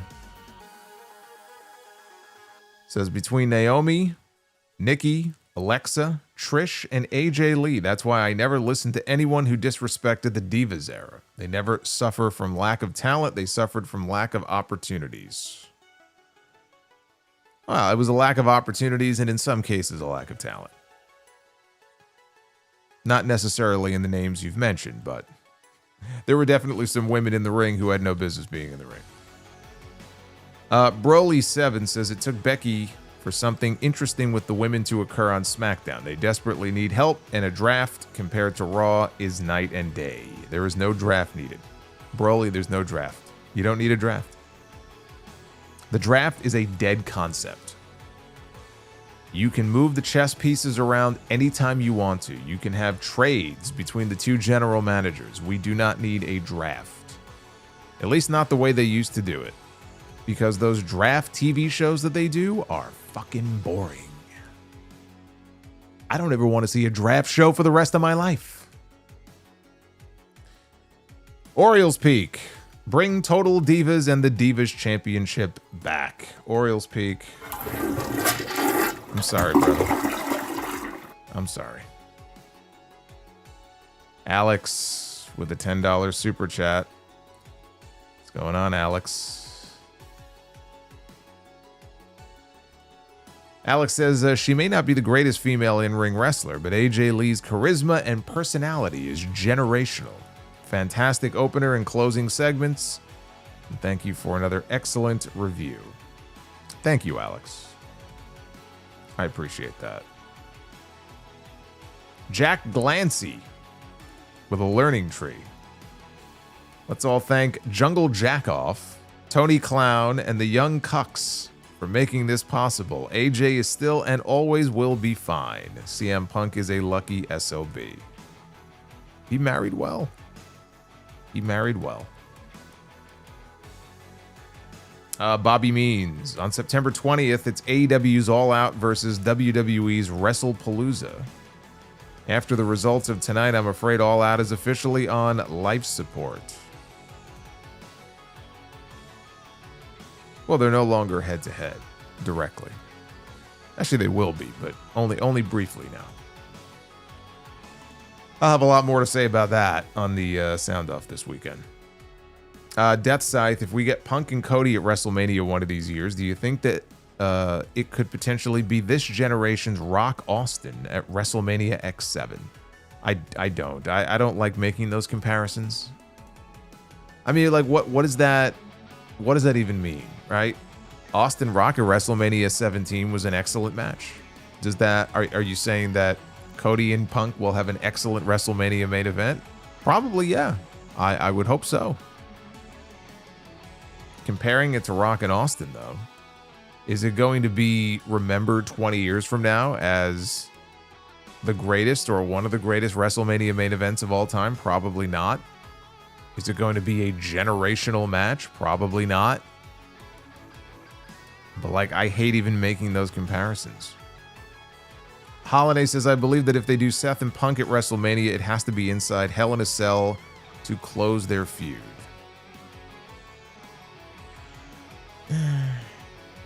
I mean, I could see it. I don't know. I mean, we did that with Punk and Drew. Do it again with Punk and Seth. I mean, you could. It would have to have some kind of stipulation, I agree. I don't know that it has to be Hell in a Cell, but Hell in a Cell is a stipulation that should be used to blow off a big blood feud. So, I mean, it fits the criteria. Dev to Dust. Why are the Jets and Giants called the New York Jets and New York Giants when their stadium is in New Jersey? Because we don't have one in New York. I don't know what to tell you, brother. I didn't name the teams. Base Beer is... Oh. Shut the fuck up. He's back. Fuck that tree. He's back. Look at this. He interrupted me. The learning tree has reappeared. My God, can you imagine we hear that one day on Raw randomly? Hi, guys. Base Beerus says, light it up. Broly 7. Have the same person writing for the women on Raw to write for the SmackDown. They lucky Tiffany is over, otherwise she would be in the same place as Julia. Yeah, the women's scene right now on SmackDown is it's quite desperate. It is quite desperate. Death Scythe, why can't wrestlers just do what Randy Orton once did when Def Rebel tried to change his music and tell them to fuck off? You're not changing my music. Because that's Randy Orton. Most wrestlers are not Randy Orton. So they're not going to be able to... I mean, look, dude, even Sheamus can't get his old music back. He finally gave up. They gave it back to him for like 2 weeks, and then they took it away from him. If Sheamus can't get his music back, what makes you think that some of these people on the roster are going to be able to get their music back? There's no way. They have no chance. Curtis Talley with a 1999. Michael Cole missing the angle slam and Edge's spear in Cena's match was a little frustrating. Yeah, it was like, dude, are you watching the same thing that I'm watching? Like,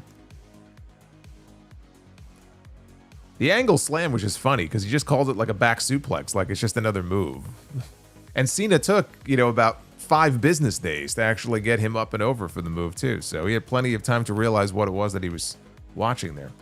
Tub Thumper.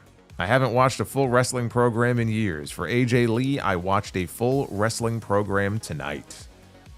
Yes, but Tub Thumper, what did you think of the show overall? You said you haven't watched a full show in years. Now you did. You didn't give me your review of the show. Fire Panda. Always good to hear from Fire Panda. I appreciate that. Top bomb tonight from Fire Panda. Somewhere a 12-year-old panda. A very, very happy... or is very, very happy to see AJ Lee back in WWE. Oh, based on what we heard there in Chicago tonight, I would wager that there are a lot of people who are very happy to see AJ Lee back in WWE.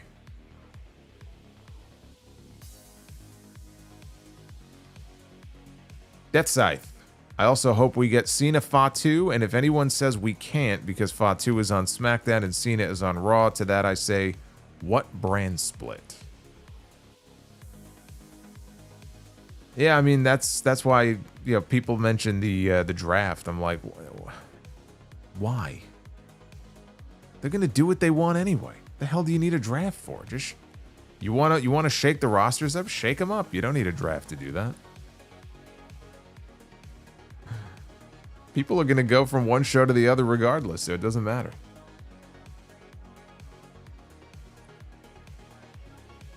Holiday says, if Rhea wins the world title at Crown Jewel, Io Sky should be traded to SmackDown. Nia can be traded to Raw, or Jade if she doesn't win the title. They're going to have to make some kind of move here because SmackDown needs help more than Raw does right now. And then we'll see also once Bianca comes back, where does Bianca Belair fit into things? Mark Martinez, I think it'll be Brock, then AJ on Raw, Dom at Survivor Series since it'll be in San Diego, and Gunther as Cena's last matches. Been listening since 2012. Thank you, Mark. 13 years, a long time. You know what? I could see that. I could see AJ as a Raw match, and even something with Dom. I could see that too. So I think you may be onto something there. Donnie Yasu says, I'm just an AJ Lee mark. I don't give a fuck. You don't got to apologize to me for that. We got a lot of AJ Lee marks in the chat tonight. We got a lot of AJ Lee marks all over social media tonight. Windsor Guy, 22. AJ Lee looked jacked tonight. So glad to see her back. She deserves it. I hope she enjoyed that moment and was able to take a minute to soak it all in. It looked like she was. Looked like Punk was happier than she was. He looked like a proud man out there. Nick Grasso says, if Rhea Ripley doesn't face Asuka at WrestlePalooza, would it be a good idea to make her either guest enforcer or guest referee? The Io Sky Stephanie Vicaire match, just to make sure nobody interferes. No, because that would be very unfair to Stephanie Vicaire. That would be unfair to Vicaire. Rhea Ripley and Io Sky have a friendship that has played itself out on television. Now, if I were Stephanie Vicaire and you said to me, you're going to make my opponent's friend the referee for the match, I would say, fuck you, no you won't. Because that's very unfair. Wouldn't really make a lot of sense. It would be a way to get her on the show, but it wouldn't make any sense. Duff's Vids, how many people died on the Titanic? A boatload.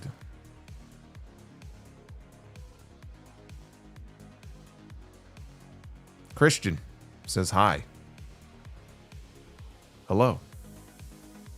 TLA, Mark Bannon. Who's your favorite wrestler who had a second run? I mean, Shawn Michaels is probably at the top of the list. Look at the second run that he had. Find me a better second run than him and the matches that he had during that run.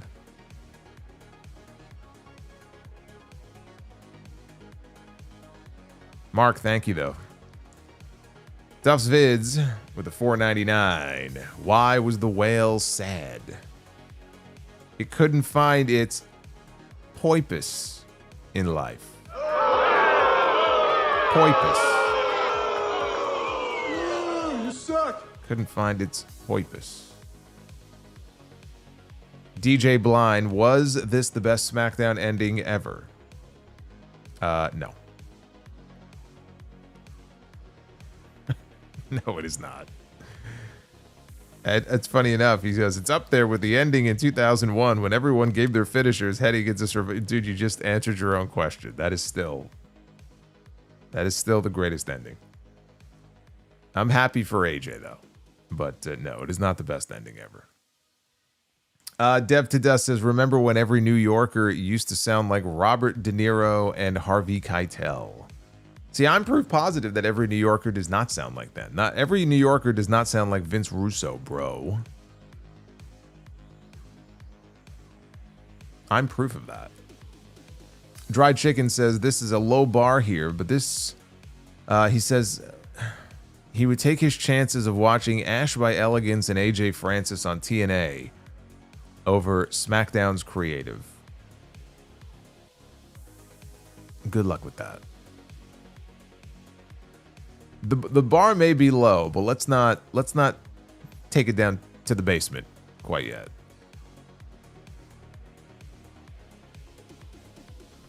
Duff's Vid says, my dentist pulled out the wrong tooth. He said it was accidental.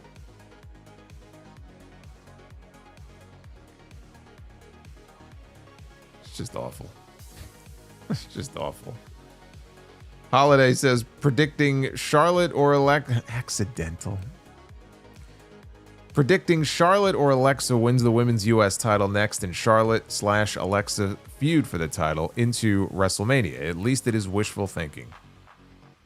At least it would bring some level of prestige to the United States Championship. I don't hate it. Retro KOH, sorry to say, but I fully expect AJ gets Def Rebelled by WrestlePalooza. If not on the night of. Sorry, I don't make the rules. F Def Rebel. So what's the opening kind of salvo going to be for AJ's new theme? Light it up. And then some awful electronic instrumental generic garbage. Boomerang, when I heard AJ Lee's music hit, I heard Bobby Heenan in my head go, you're in deep doo-doo tonight, pal. Yeah, I thought you were going to say you heard Bobby Heenan in your head go, yeah, but whose side is she on? Whose side is she on? Duff's, I mean, that was a slam dunk there. It was right there, man. You should have taken the... Anyway. Duff's Vids with a $9.99. Man, Duff's is flexing some muscle here tonight. I went to the beekeeper to get 12 bees.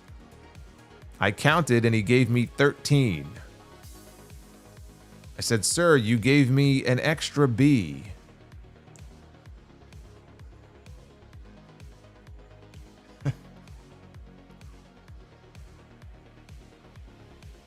He said, that's a freebie. Son of a bitch. Yes. That's a freebie. Thank you, Duffs.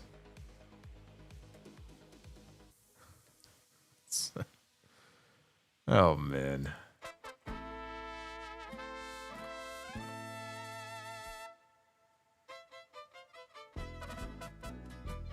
Yeah, we got to figure out what the beginning of this new AJ Lee music is going to sound like. Maybe somebody like all the way in the back of the room or something. Light it up! Let's light it up! I don't know. We'll have to come up with something.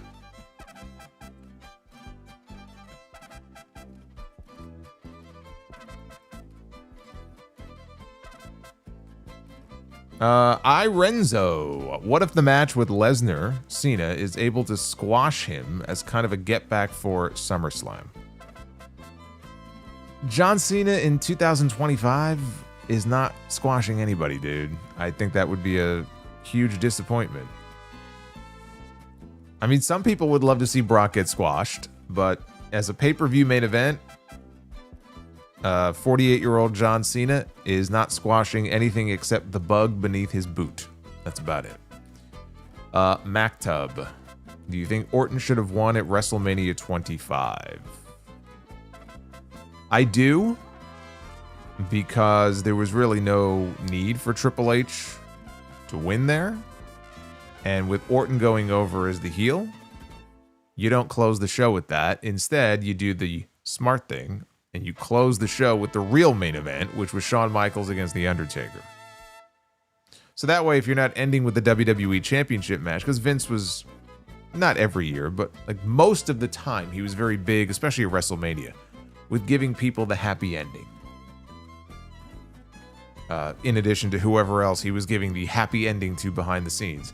So in that case, if Orton was going to go over as the heel, co-main, and then you close with Shawn and Undertaker. But Randy Orton during that period in 2009, he was just a fucking menace.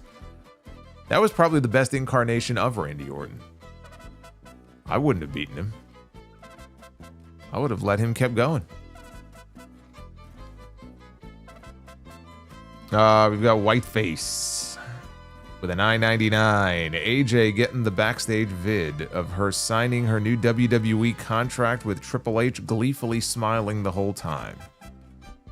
Suffice to say, she is back. So many daughters of her on the current roster. So is that a video that they put? I have not seen that video yet. So is that a video that was posted? So she has signed a contract. Or so saith that super chat. Yeah, no, there it is.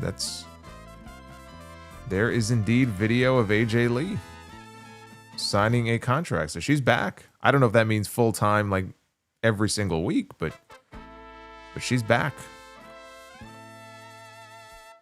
Good for her.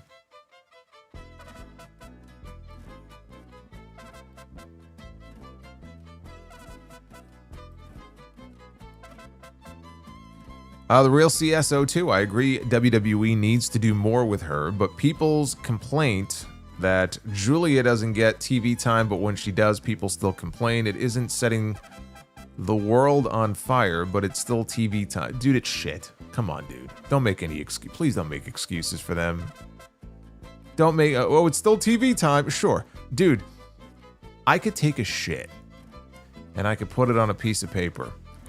And you could put it on the floor, and the camera can zoom in on it, and you can give that 4 segments on the show, right? It's still shit. It's getting TV time, but it's still shit. Don't make excuses for them. Powerful one. Moments like that are what pro wrestling is all about. It makes it the coolest thing in the world. Welcome back, AJ Lee. It was a very cool moment. They're very big on moments. And I do agree that it's really, the moments are what people remember. Whether it's a moment during a match, or it's just outside the ring, if it's in a promo segment, if it's a return, if it's a debut. The Juliet 316 just saw your tweet on the ban on non-compete clauses not happening. I can't say I'm surprised. Yeah, I'm not surprised either. Dried chicken without flavor, but Juliet, thank you, brother. Juliet's also with us every single week. Dried chicken with a 5. Sometimes I just want to pull a Naito when it comes to the WWE title belts. Just throw the belts in the air or drag them, right? Just throw them in the air, just drag them on the floor behind you. Dirty them up a little bit.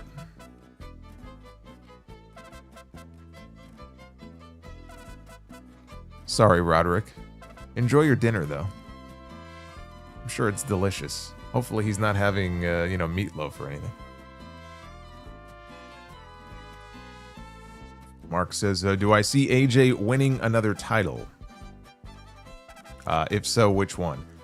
I could see AJ winning the Intercontinental title at some point. I don't know. I'm just hearing about this contract that she signed, so I will have to find out what the nature of it is. Is it a part-time deal? Is it a Legends deal? I don't know. That will dictate whether or not I think she will win a championship again. Don't know the answer to that yet.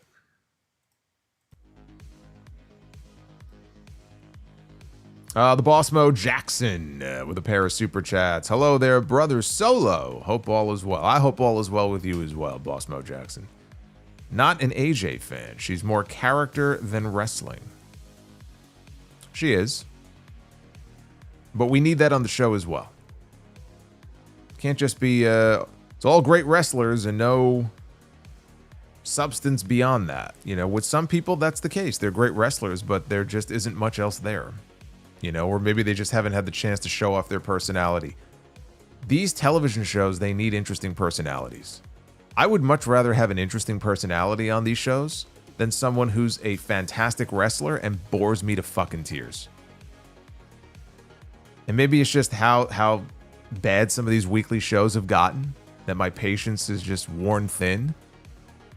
That there's just so many weeks go by and these shows, I mean, you can get great matches. We get great matches every week, but like, give me something that grabs me. Give me characters that are fun or just interesting in some way, and we don't get enough of that. We get some of that sometimes, but we don't get enough of that.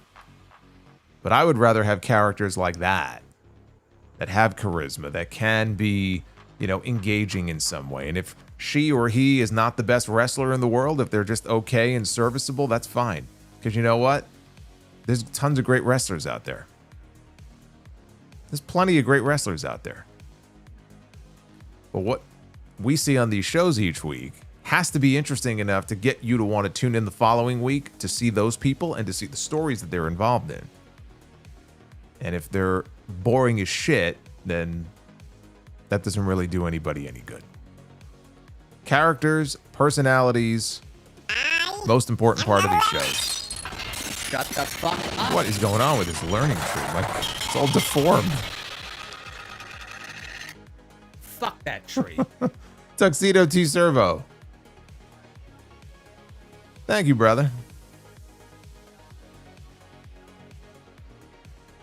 What is going on with the learning tree? You know what? He may be on his last legs. We may have to retire the learning tree soon. I think. I don't know what's going on. Let me turn this off. Let me turn that off. Hey, we got Willie Mantic. Willie Mantic 80. Thank you, brother. What was that? 3? I think that's 3 trees tonight so far. Yeah, the audio botched. I don't know what's going on there. Actually makes it funnier. Powerful one, though. Thank you again. Dropping a $10 super chat. How many women on the roster do you think grew up watching and idolizing this woman? AJ Lee is to them what Trish, Lita, and Chyna were for many of us. She's going to have a nostalgia run for the records. Yeah, I mean, there were people who came up during that Total Divas period, even though AJ was not a Total Diva. She actually cut a pipe bomb on the Total Divas. But they became fans during that period, and they probably became fans of hers. And so to them, especially, like, her coming back brings them back to that time. And it's exciting for them. I'm happy to see her back because I always found her to be a fun character on the show. You know, she added to the show.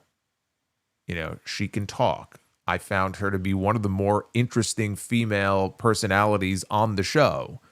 And she was different than a lot of the other divas that were on the show. I'm glad to have her back. She doesn't have to be the best wrestler in the world. You know, she was fine. But she's a personality that I think will help, I would hope, help enhance the shows with what they do with her. DJ Blind, you forgot the White Sox, man. 6 in a row. 6 in a row that they've lost, or 6 in a row that they've won. I'm going to assume that they've lost. Alexander, where in the world is Ilya Dragunov Diego? I don't know, man. I could just picture Ilya. Maybe that's his new gimmick when he gets back. He's like the male version of Carmen Sandiego. Where in the world is Ilya? Oh, we're at 14 out of 15, by the way. I just noticed on that bonus Be the Booker goal. We got one more there, and we're going into bonus rounds. The Boss Mo Jackson, I never got into the AJ character. She's okay. Well, maybe she'll get you into the character this time. It's been 10 years. Maybe she's got some new material to work with. Arabian Night 2, well, she got a whole new roster of women to work with. That's for sure. Arabian Night 2000, the misuse of Julia should be studied. Crowds don't care. Triple H dropped the ball on one of the most talented female wrestlers in the last 5 years. Shaking my head. The woman is money. They just haven't been able to tap into that yet or feature her in a way where she can be looked at on that SmackDown brand, truly is one of the top stars on that brand. And she should be at a time when SmackDown, you compare the SmackDown women's situation, roster, whatever you want to say, to what we have on Raw. I mean, Raw clearly has the edge right now. But given the state of SmackDown, Julia should be like top 3 right now. Like, or top 3, top 5. She's not even there. I don't care what title you put on her. She's not even there yet. I know she can get there, but the fact that she's not, and she's been up now for several months, is frustrating. Also, he says we're getting ads galore on WrestlePalooza, like Saturday night's main event. God, I hope not. But you know what? I don't know. It's ESPN now. The ESPN app. I don't know what it's like on there. I wonder how many people are going to be severely confused when they put the actual ESPN channel on, expecting to see WrestlePalooza. And then they realize, because my understanding is it's not actually airing on ESPN. They keep saying ESPN because that's the name of the direct-to-consumer service. I think you're going to have some very confused people.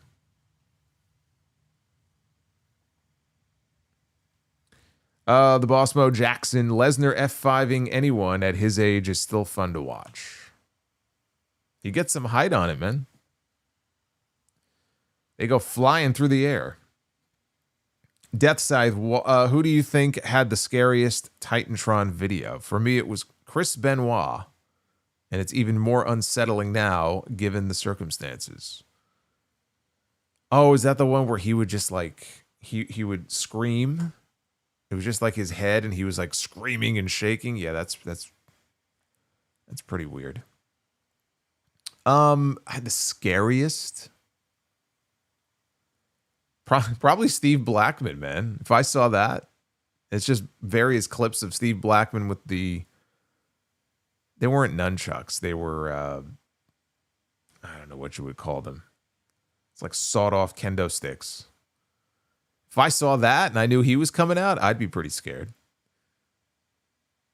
Tuxedo T Servo WWE has video of AJ and Punk after the show. AJ danced around with the IC title, kissed it, and then left with it. Punk was having a great time. See, so there you go. I mean, I could absolutely see her winning the Intercontinental Championship at some point. Will Mantic, I've been listening to you since June of 2012. Says, I used to donate in the website. You used to give names, called me Luis Hercules Hernandez. Do you still have that website? I don't know what website you're talking about, but Luis, I remember you, brother. I remember Hercules Hernandez. We haven't heard you in the PayPal roll call for a while. I thought you disappeared on me. But of course, I remember you. Hope you're doing well. It's good to hear from you. Jeremy Dyer, thoughts on Matt Riddle's comments on AJ Lee? I thought that, first of all, I don't know why anybody was even asking him about AJ Lee.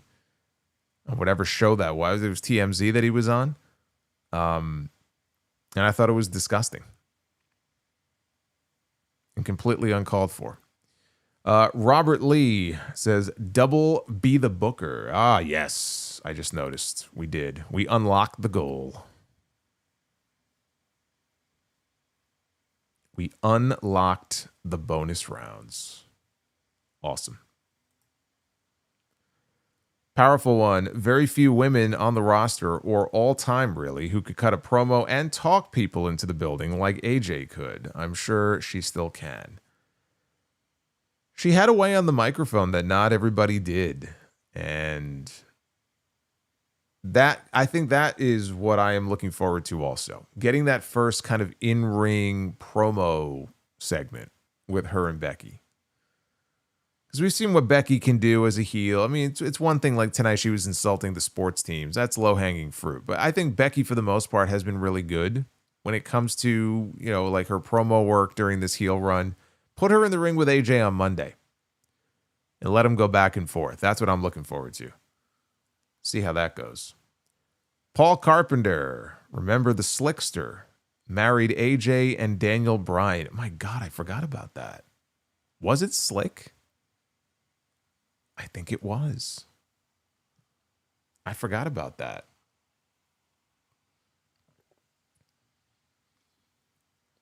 Navy 4181 with the $9.99.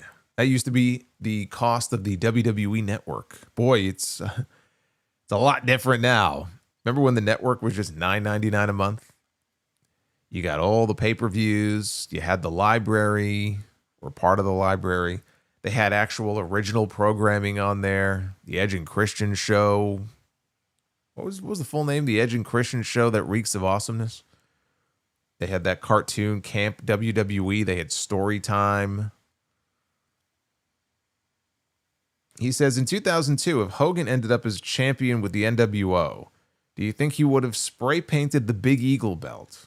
I've seen some impressive AI images of that done to the Winged Eagle already. Do not deface the Winged Eagle.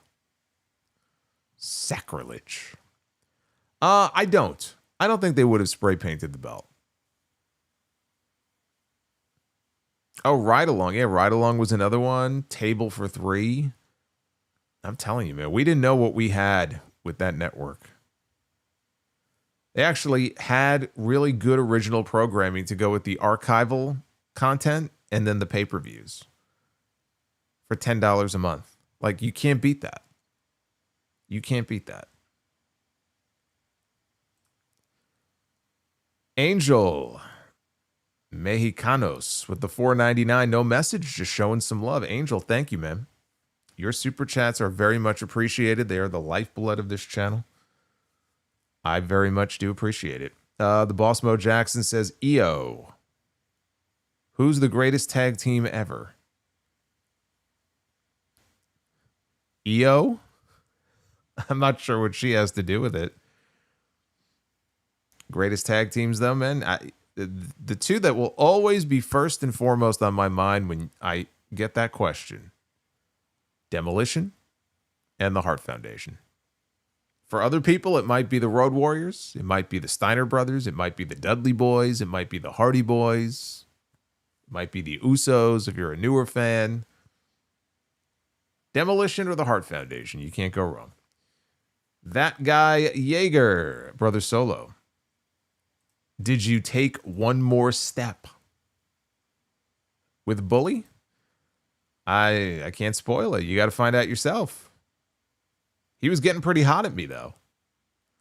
But I said the full thing is on the YouTube channel. House of Glory Wrestling. It just went up earlier today. You can go check it out. Ryan Armstrong. AJ Lee's finisher, the Black Widow. Oh, that's right. Yes, thank you. The octopus. That was her finish. Powerful one, Becky and AJ on the mic. I'm picturing Roman Cena in 2017. No, Becky could hold her own. I think AJ would too. I don't think so. Roman was just woefully unprepared, and he was completely just destroyed. He was verbally eviscerated and just embarrassed by John Cena on the mic that night. I don't see that happening with Becky and AJ at all. And Devin from NJ, 2000. How would Solo have ended the Elimination Chamber from this year? Would it be Cena winning the chamber or still doing some kind of angle at the end? I think it would have been Cena winning the chamber, and then if you were going to turn him heel and had a good plan for it, do the heel turn at WrestleMania. It wouldn't have been ideal to build up to a match like Cena and Cody as baby faces because they're so much alike and they're kind of vanilla. So I didn't really like that idea, but like you look at it back in hindsight, if they would have saved the turn for Mania, it would have been a lot more impactful. But then comes the follow-up to that, and the follow-up wasn't great. So I wouldn't have done it at all. But if you were going to progress in the direction they ultimately went in, just end the Elimination Chamber with Cena and Punk as the last two in there. They go at it for a little bit, and Cena wins the chamber, and you get that feel-good moment at the end of the show.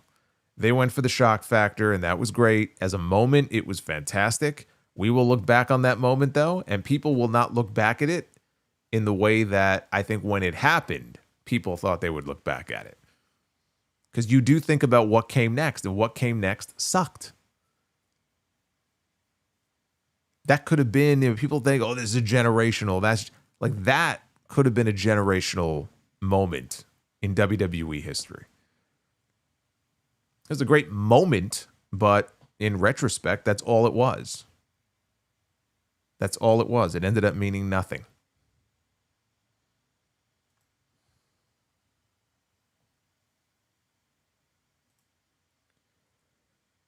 Holiday 197. Tiffany has been champion for 8 months, and her run has been blasé. Although she hasn't feuded with many top stars, I think it's time for her to drop the title and let Jade have a run leading to Bianca. Well, I mean, the question is, do you turn Jade heel?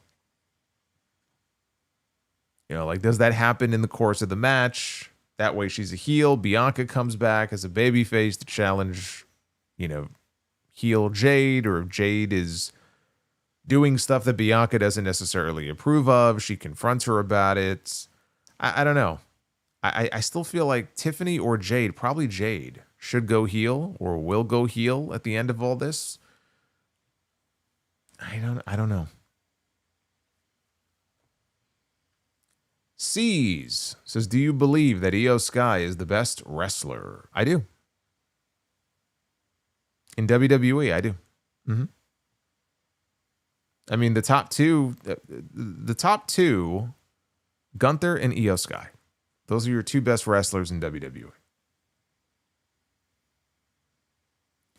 The Boss Mo Jackson, Io means in your opinion. Okay, dude, I had no idea. I see Io, I immediately think of Io Sky. That's hilarious, actually. That is hilarious. I'm like, Io? The fuck?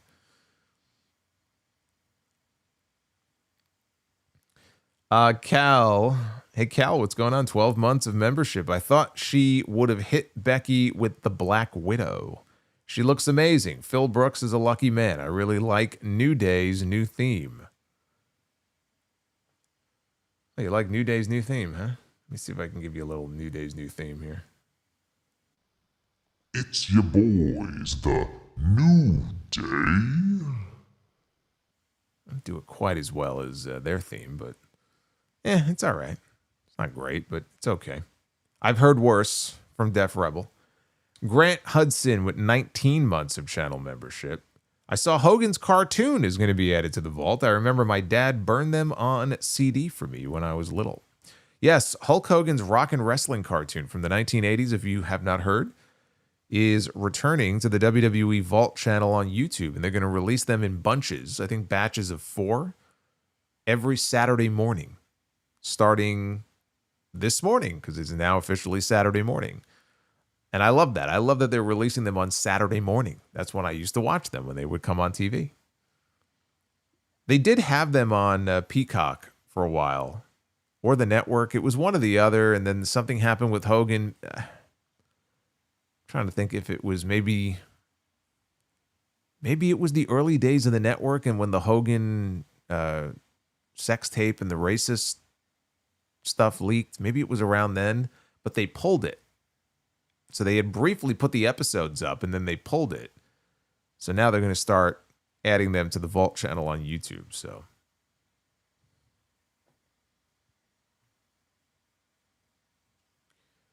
Ray Phoenix has a dope song, says JL. Yeah, Ray Phoenix, who was on Main Event tonight. That's where Ray Phoenix was.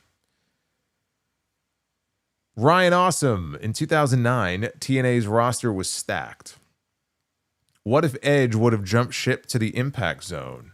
And how would he have fared? I think Edge would have fared fine. I mean, he would have had the same kind of run that some of the other ex-WWE guys had. He would have won some championships.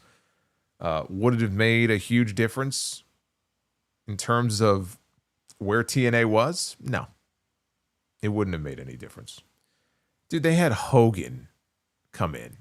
They had Hogan and Sting and Foley and Nash and Flair and all these big names, and Edge would have come in. He would have been another big WWE, ex-WWE guy, and he would have had some probably really good matches. But I don't think it would have been. He wouldn't have been like a needle mover for them any more so than any of the other names that I mentioned were.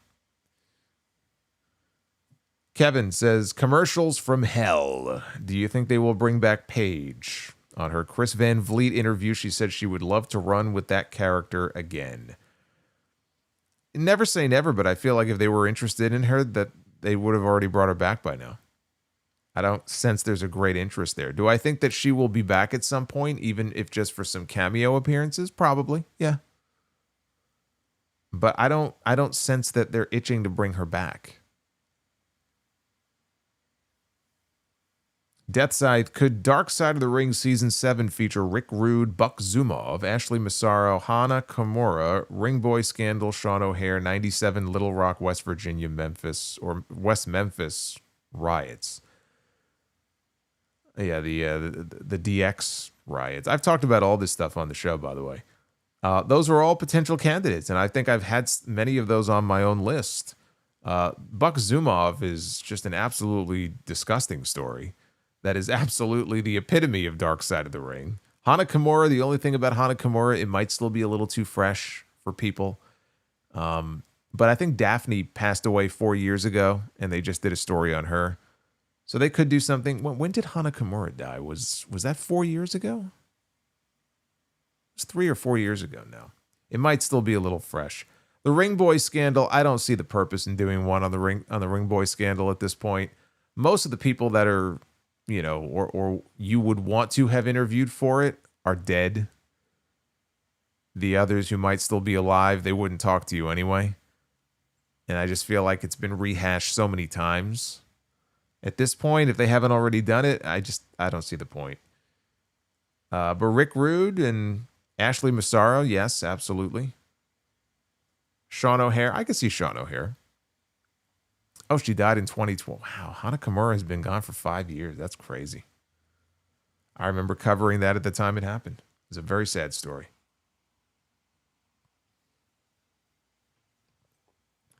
Dobbs Vids, what would bears be without bees? Ears.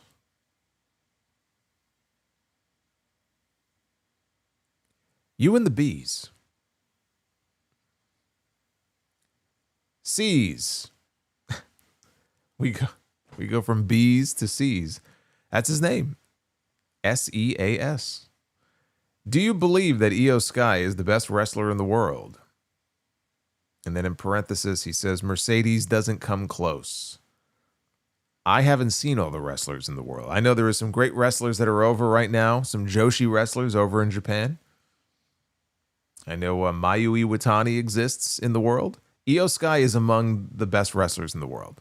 I can't say she's the best wrestler in the world. She is among the best wrestlers in the world. Johnny Burney, AJ Lee returns. Fans, AEW dead. Unserious people. Yeah, I'm not really sure what one has to do with the other, but people are going to do their shtick. So I just let them do their shtick. It's all very dumb. Charles Turner. Solo, do you remember the feud between Bobby Heenan and Gorilla Monsoon on Primetime Wrestling, which led to the Bobby Heenan show with the Oinkettes? I do. The Bobby Heenan show only lasted 4 episodes. So it wasn't around for very long. I remember the episode of Primetime Wrestling where Gorilla Monsoon took a bump. Took a bump from the Brooklyn Brawler and he got knocked to the ground. Big brawl broke out with the Brawler and Terry Taylor. Duff's Vids, what is an Asian's favorite sitcom? Everybody loves ramen. What the fuck? What did I hit? Oh, man. I hit the wrong button. Everybody loves ramen. I was going to give you the badum tis, but I guess not. Thank you, Duffs. I inhaled some helium there. We have hit the goal, by the way, for a bonus round, a bonus installment of Be the Booker. Thank you, guys. Let's do it. Ladies and gentlemen, it is now time to Be the Booker.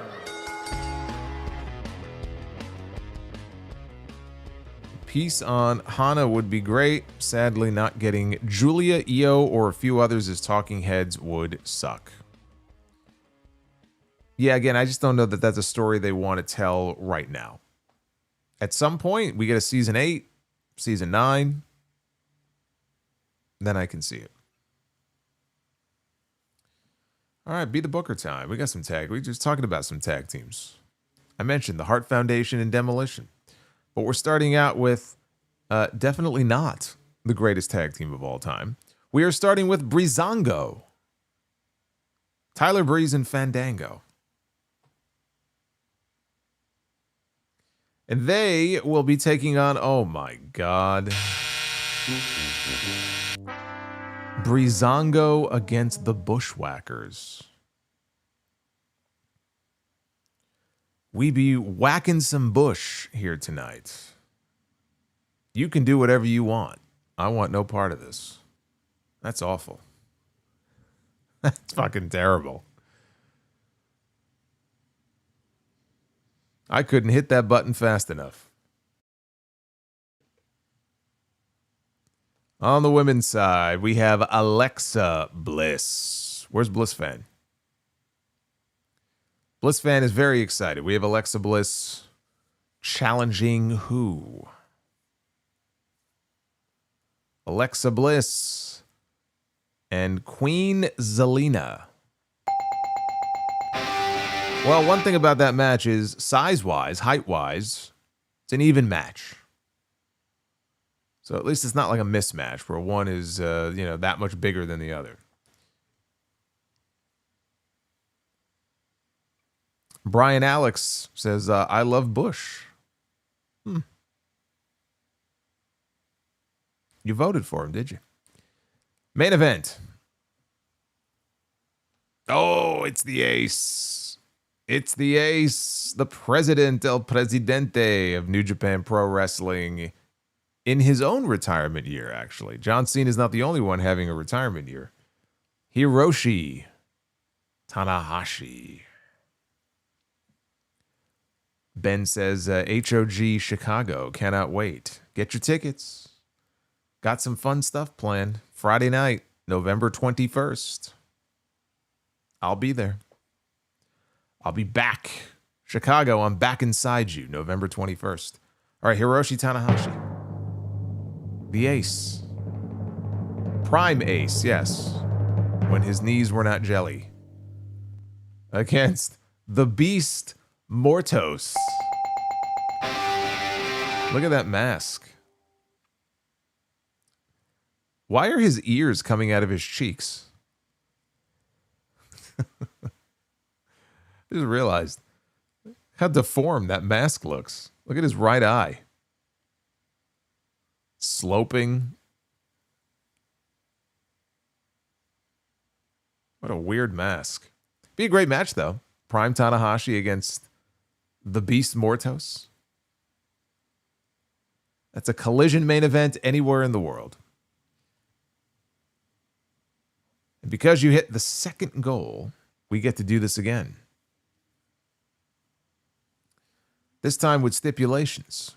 Round 2. Fight.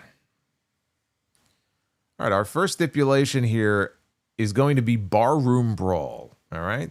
We're going to brawl in an actual barroom. That is the stipulation here. So keep that in mind, because we're going to have a barroom brawl with the... What do you think? With the ladies? A female barroom brawl? Or should we do a men's bar? We'll do a men's... I'll tell you what. You know what? The men are going to curtain jerk tonight. We're going to do that first. We're going to do a barroom brawl with the men. And that's going to open the show. Oh no. What have I done? Can we undo what I just said? No, we can't do that. It goes against the rules. The Great Khali in a barroom brawl.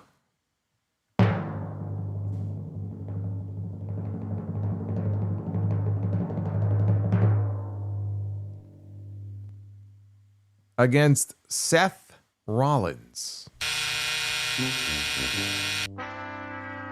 Seth Rollins and the Great Khali in a like I can't think of two people and a stipulation that could just be so different from each other. Great Khali, Seth Rollins, barroom brawl, which doesn't fit either one of them.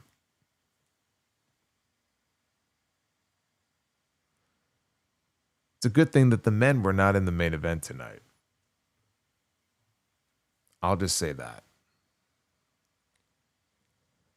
I know Rollins had a good match once from what I remember with Omos. But a barroom brawl with the Great Khali, yeah. Seth Rollins is not a magician. I'm sorry. Uh-oh. Look what it is, everybody. We've got Tony Khan's dream match. Yes. The dream has come true. It will be a dream match for Tony Khan and the ladies. So he gets to book. Now, you know, if it's a Tony Khan dream match for the women, Mercedes is probably going to come up here. And she is in here. Mercedes is in here. Let's see what the dream match is for Tony. We have Piper Niven. This was during her dewdrop phase. Piper Niven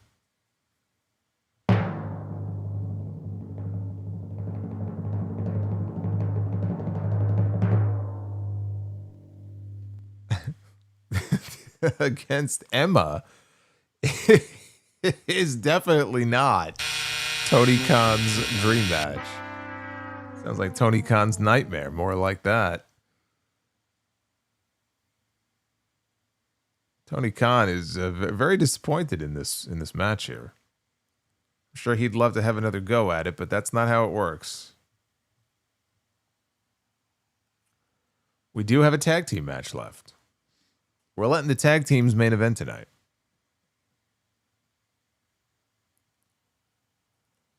Anarchy in the Arena. Well, look, if you're going to have a main event stipulation, that is a main event stipulation. But with tag teams, see, that's interesting. So two teams that are going to be... Actually, you know what? It's Anarchy in the Arena. So we kind of have to throw in two more teams. We have to book 4 teams in this match. Yeah, we need to book 4 teams. I forgot that Darby set Jack Perry on fire.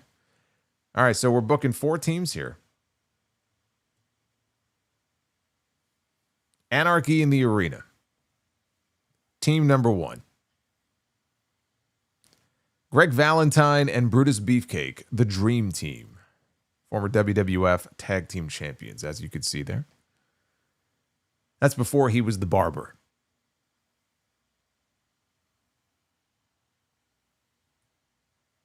Owen Hart and Jeff Jarrett. Also with the belts. They're in that image. Look at those two. What a pair.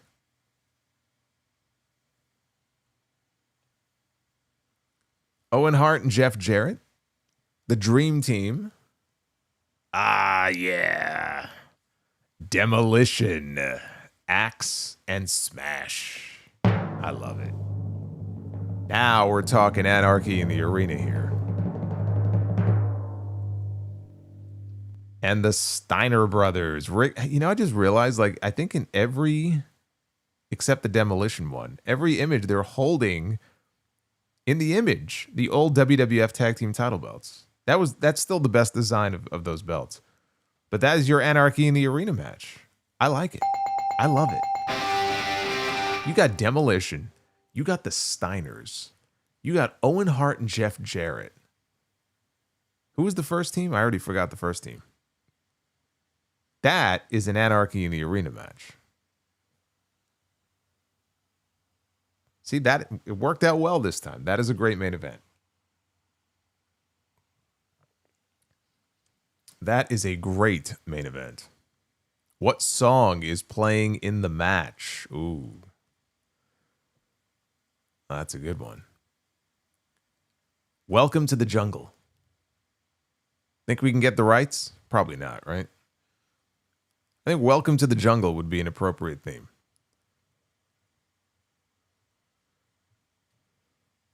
We had some good ones in there.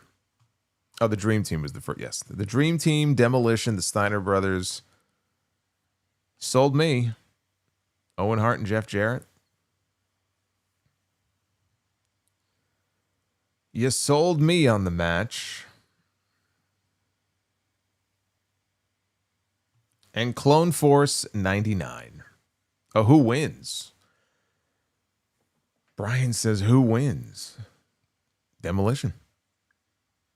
Demolition or the Steiners? I'm going Demolition. Clone Force.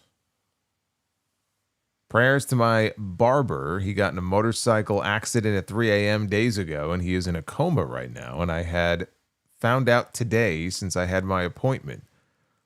That's a terrible way to find out. You walk in there and they have to tell you that whole story. That's terrible. I hope he pulls through. Was he wearing his helmet? I hope he was wearing his helmet. But thank you, Clone Force. See, that Anarchy in the Arena match, as the cool kids say, would feed families. Well, the next time I'm with you live will be Monday night for the Raw Post Show. But before that, we have episode 928 of the Sound Off, which will be going up on Sunday. And there's a lot to cover on there. So tune into that.